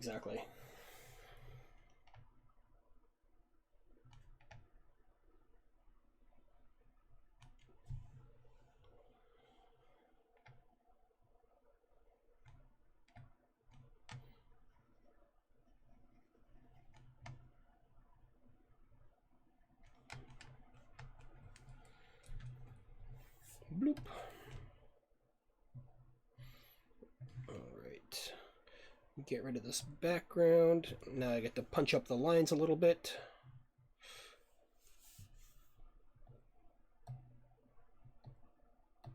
Alright.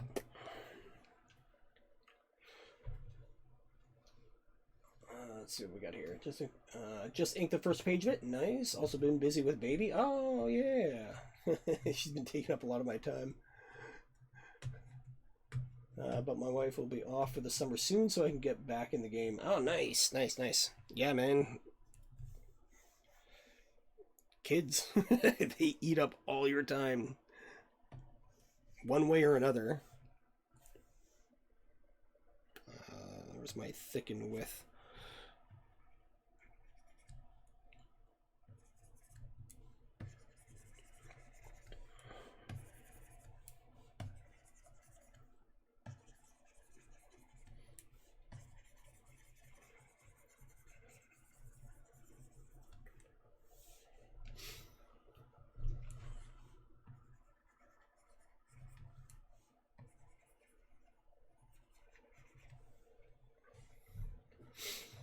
That'll be fun though, having the wife off for the summer, get to hang out.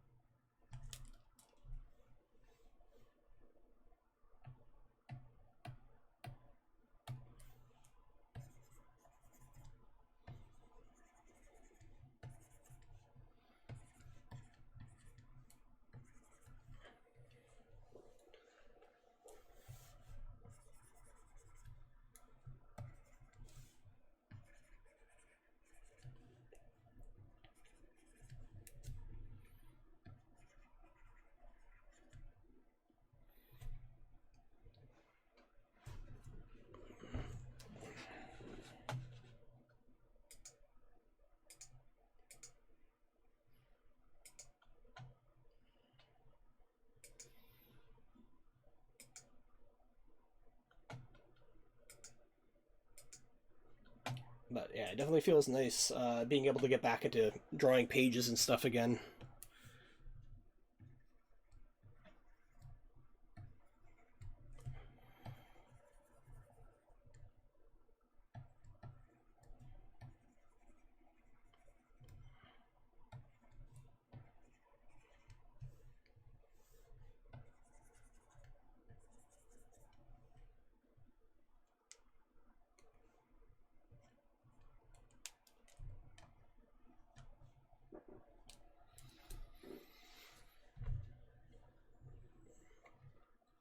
I'm glad the campaign got those extra 10 hours. Just backed. Oh, thanks, man. Meant to earlier, but kept getting distracted. Oh, dude, I know how it is, man. Like, I don't know how many times I was supposed to be doing stuff, and it's just like, oh, well, can't do that now.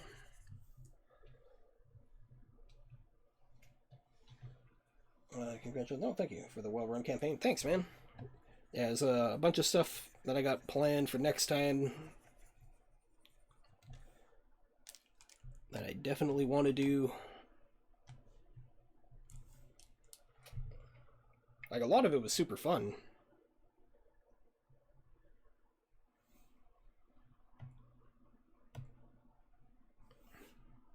Like, making the trailer was super fun.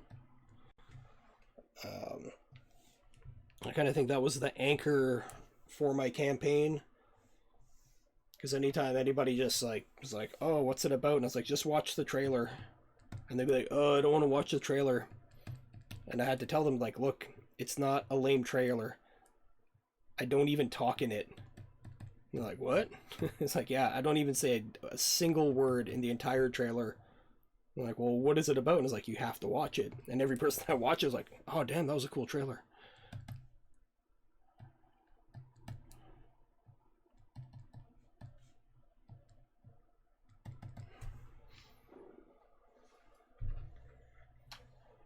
The percentage of the campaign that don't make the goals is very high, so that's fantastic. Watch out for the shipping. That can be that trap. Yeah, that's well, because I'm in Canada, that was a real tricky issue because uh like Canada has very specific weights and sizes, and if you're over by 1 gram, it automatically doubles your shipping. If it's over by, you know, a millimeter in your length, width, and height, boom, automatically doubles it.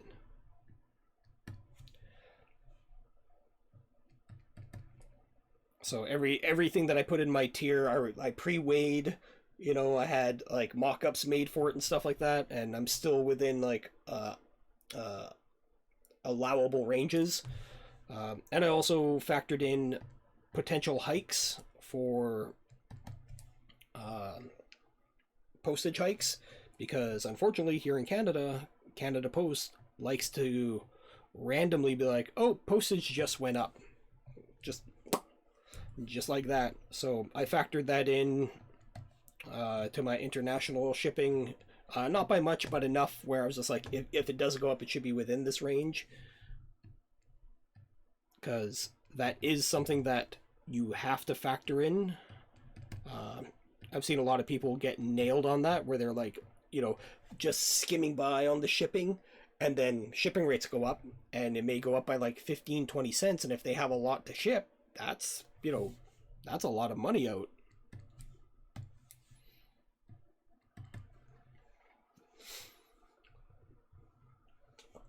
The add-ons really get you. Yeah.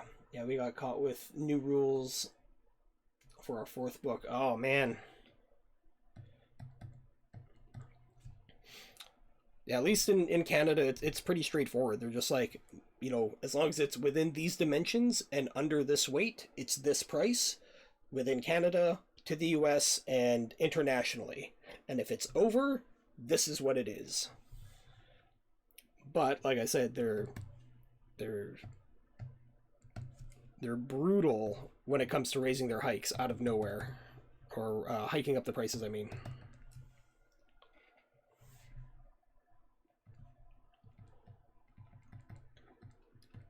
but they did just have a big strike around Christmas, so theoretically, it should be okay for a little while. Theoretically.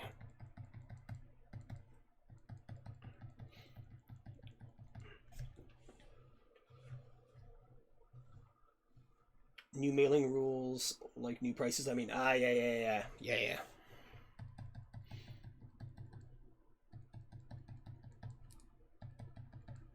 Yeah, for a first time, I'm definitely going to just, you know, soak it all in, see what the overall experience is like, because I know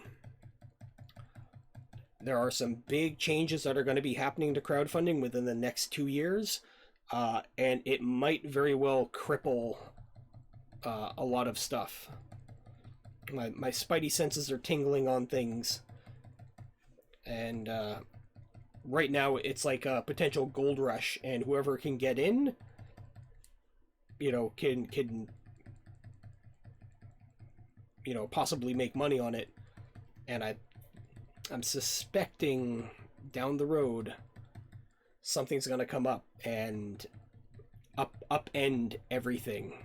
What that is, I'm not sure, but things are too easy right now. Even though things are tough and difficult, by easy I mean we quote unquote have too much freedom to do what we're doing. I can sense somebody coming in and regulating things and putting a real nail into the coffin.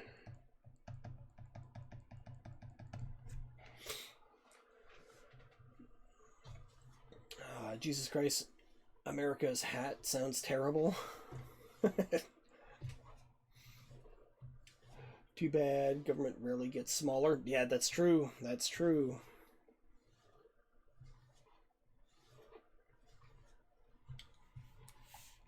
Yeah, where they are the legal mob. Wherever they can extract funds from, they will.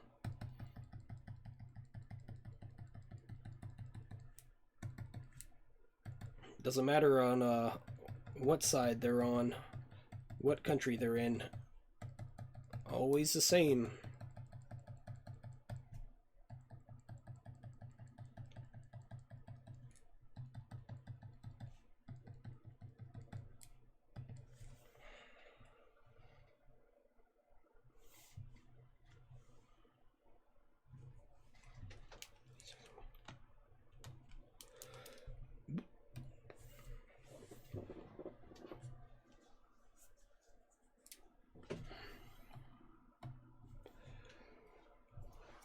We just need to have government regulate to start funding colleges. It'll make them so much cheaper. Well, that's how it was supposed to be originally. What is it? The UN Post-Secondary Education Act made it so all First Nations are supposed to have free post-secondary education, and everyone signed up for it.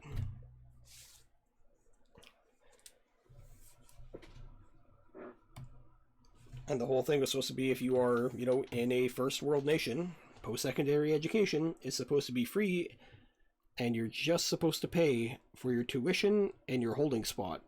Or not your tuition, your holding spot. And tuition would be covered.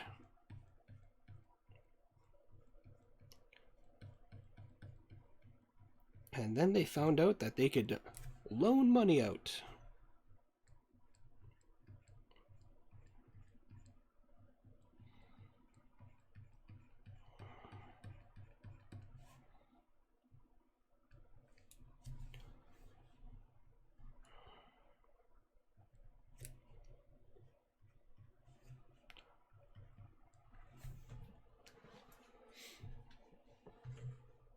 Those pages looking dope. Oh, thanks, man. Can't wait to read it. Yeah, man, it'll be a good time. Yeah, it'll be... The first part of the story is going to be intense and serious. And then book 2 and 3 is when the actual quote-unquote adventure begins.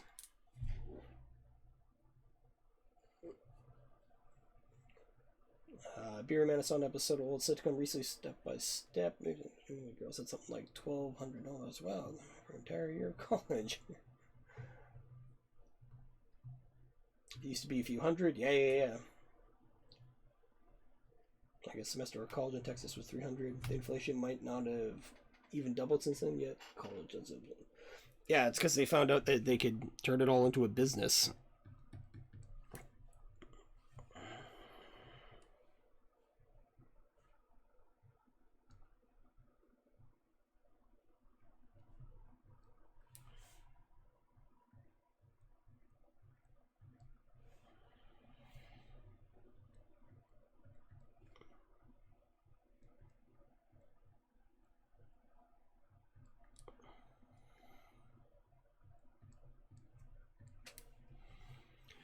It's funny because I got to keep reminding myself to not render stuff.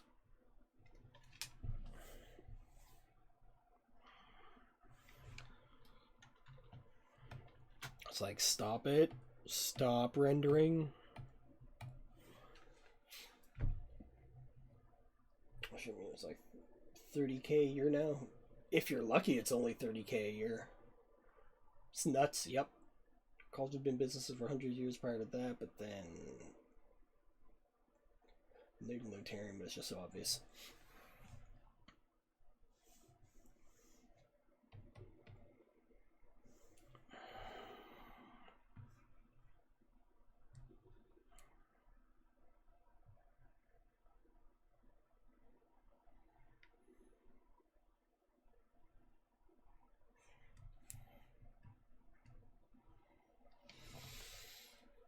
Yeah, I mean, their business board is a complicated story for sure. Yeah, it's always interesting when you start peeling back the layers of everything.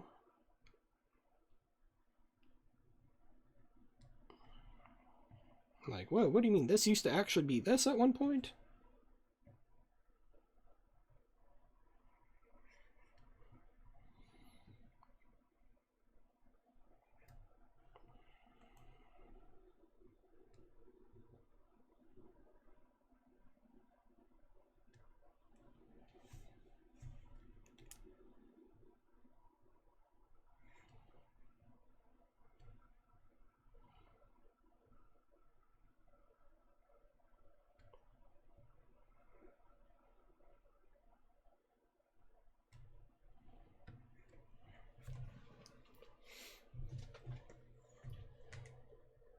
Yeah, I mean, need to crash. More baby time in the morning. All right, man. Well, thanks for popping by. Thanks for the raid. And like I said, anybody who here is not checking out Connor, make sure you check him out. He's doing awesome, awesome stuff, and he's working on a new secret project.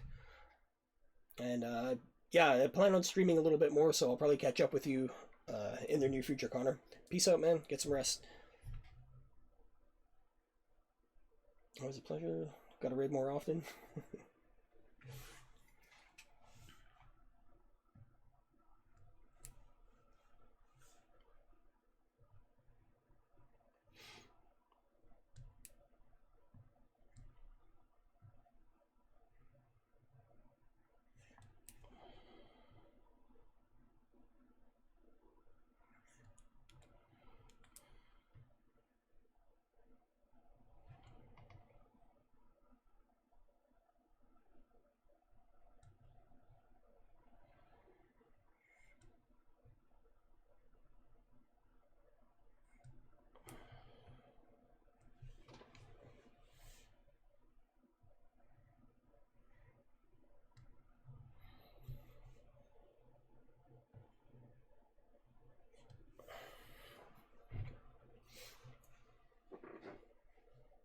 You ever seen the early 90s Chef?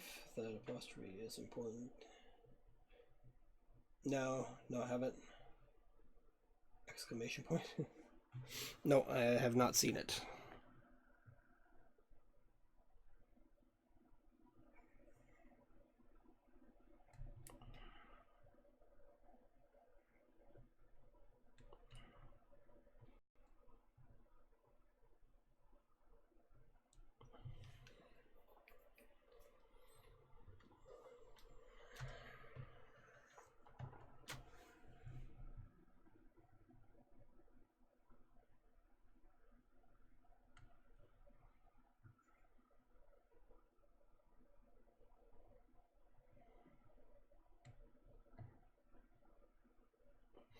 Actually, I'll just do all black and get those later.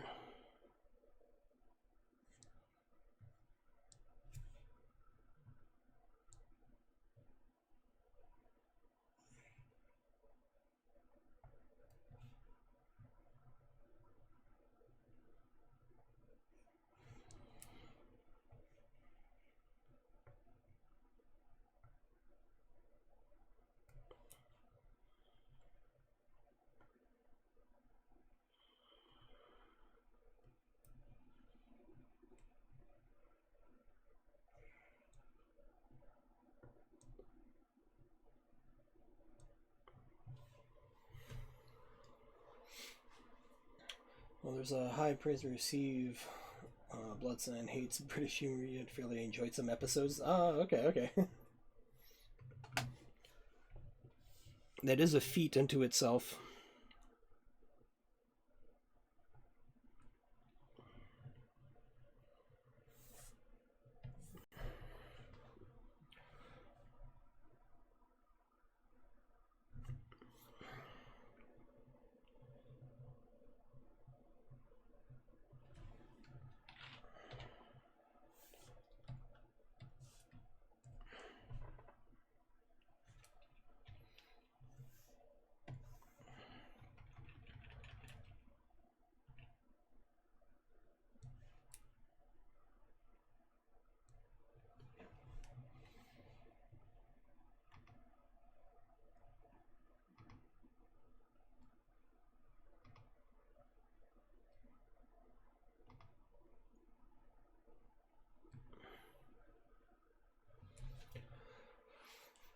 Let's see. I remember it was one of the shows that would come on late, second on PBS. My grandma would watch it all the time, but she didn't like the show in particular.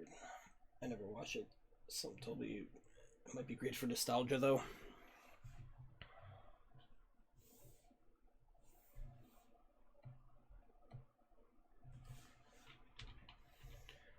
Can't go wrong with nostalgia. Well, majority of the time.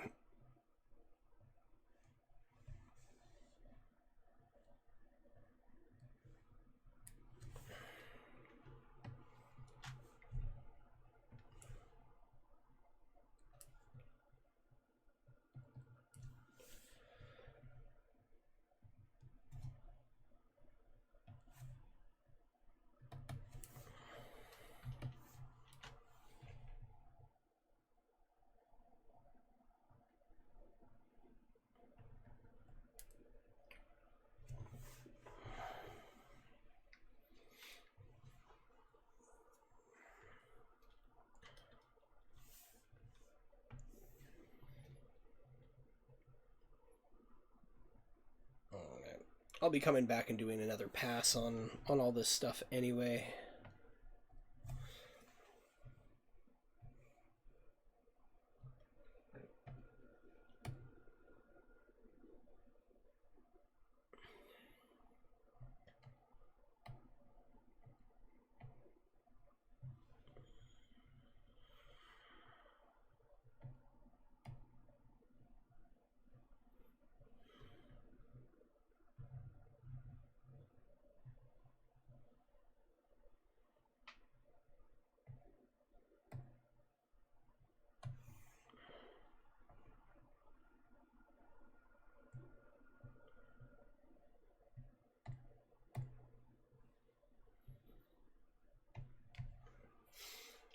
Basically, I'm an old fucking man. Eventually, I'll just go into diabetic rages when I'm on. He's going to start screaming. I want it. Yeah, it's like Wilford Brimley. Sounds like a good time. At least you got a plan.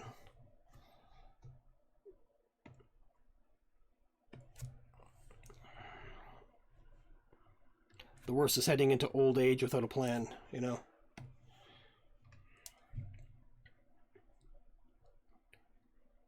My plan got interrupted. I ended up having a kid.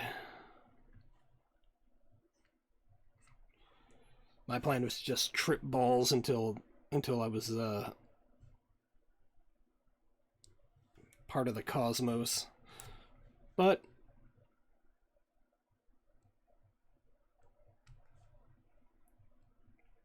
that's not part of the plan anymore. Guess I'll just have to make my sweet comic books until I'm old. Which sounds pretty much like what I wanted to do originally. It was either that or like bang hot chicks all day.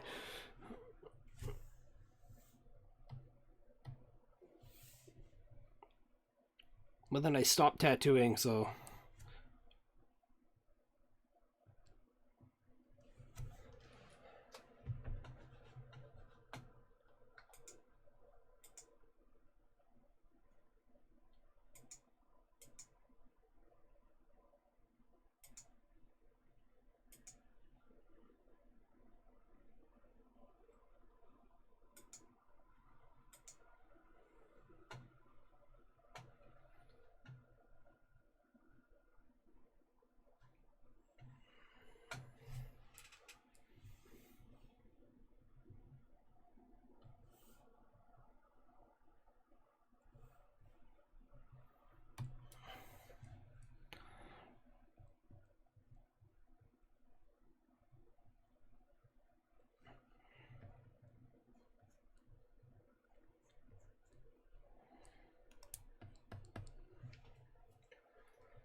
When people brag about how much or how many people they find, I just think, how's that neater than a 500 man bragging but the buffet goes to.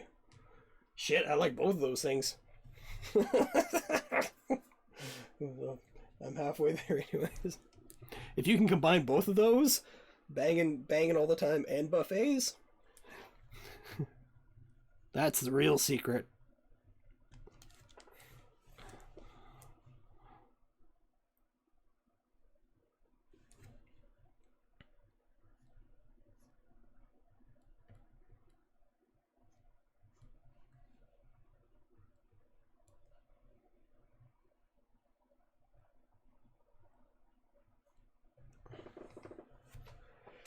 Costanza, you're not a Chris.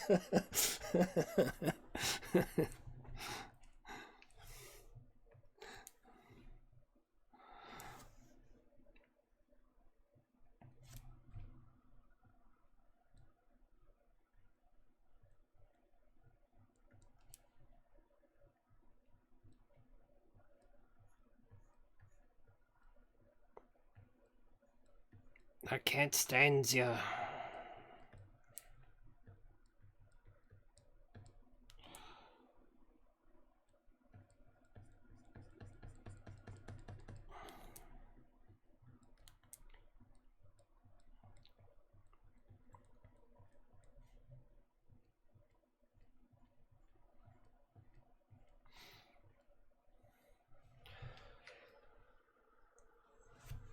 Yeah, I had, I can't remember who it was.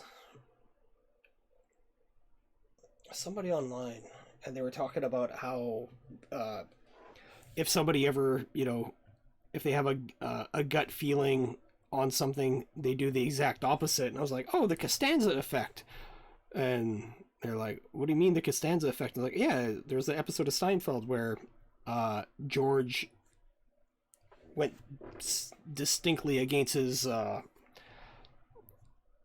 natural ambitions and did the exact opposite, and his life turned around. And he was just like, that's a thing? He's like, yeah, man, it's a classic Seinfeld episode. He's like, man, I've been saying that for years.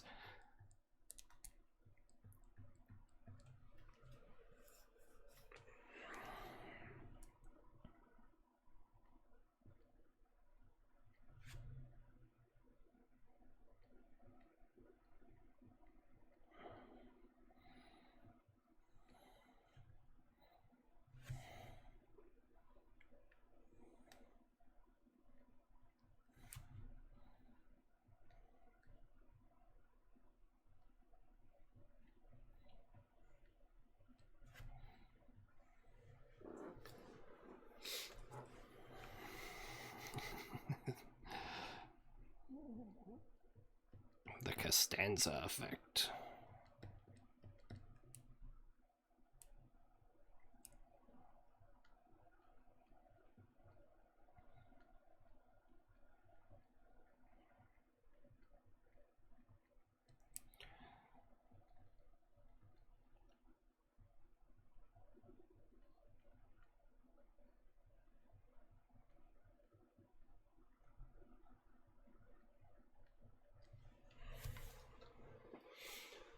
Man, if I did the exact opposite of what I normally do, I'd just be an insane, filthy hobo yelling at people in the street.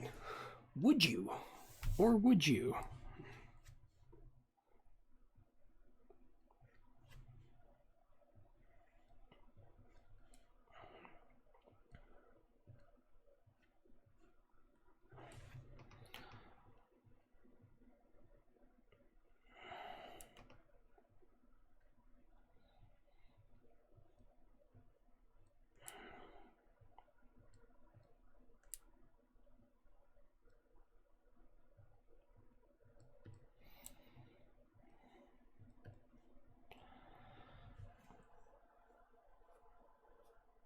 Yeah, that's pretty much the opposite of my core being. I don't think it's about your core being, it's just about well, I don't know if you ever done the flip a coin thing for an extended period of time. That one got me in trouble once. That was super funny. I used to flip a coin on like quite a lot of major decisions. Just like, well, okay, we're doing that.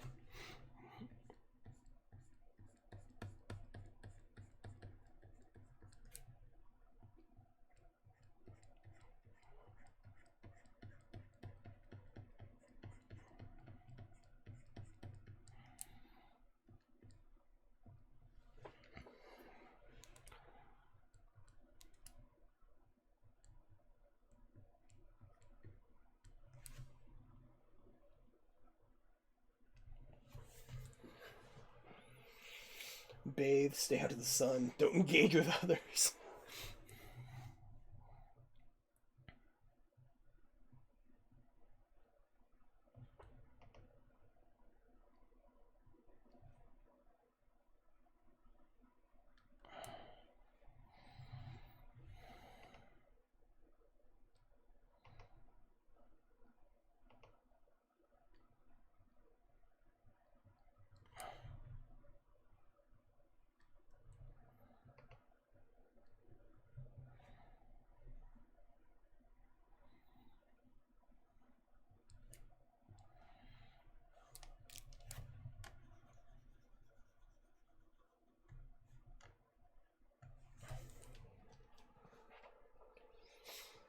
Time is at 11:43. Alright, well, I think I'm going to call it for tonight. I'm just going to see if there's anybody I can quickly raid. Speaking of coin flips, people tend to have a view of statistics. Flip a coin 30 times in a row, it lands on heads every single time. There's a 1 in a billion chance of that. But then you got to factor in, you know, are you grabbing it? Are you grabbing it and flipping it? Are you letting it hit the ground?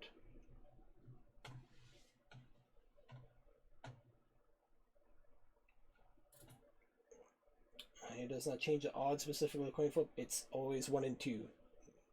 Again, not always. There's a third option. That third option is very, very rare.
Oh man, it's been a while. How do I do this again?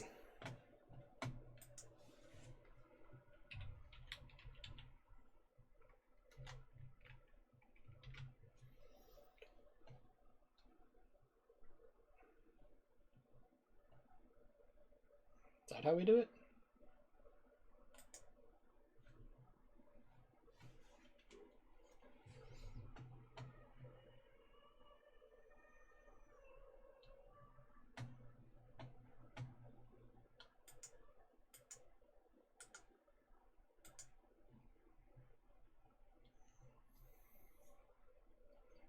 Flipping coin one side heavier than the other. Well, we're gonna hop over to Gears Art now. I'm gonna go give him a raid. No raid call, just sneaky raid. So that's what we're doing. Thanks for everybody for coming by, hanging out. So I'm gonna go raid over there. Everybody that's been on YouTube and Facebook and wherever else I've been, that'll be it for me for tonight. I will catch you all in the future. Peace. Alright, Barry. Later.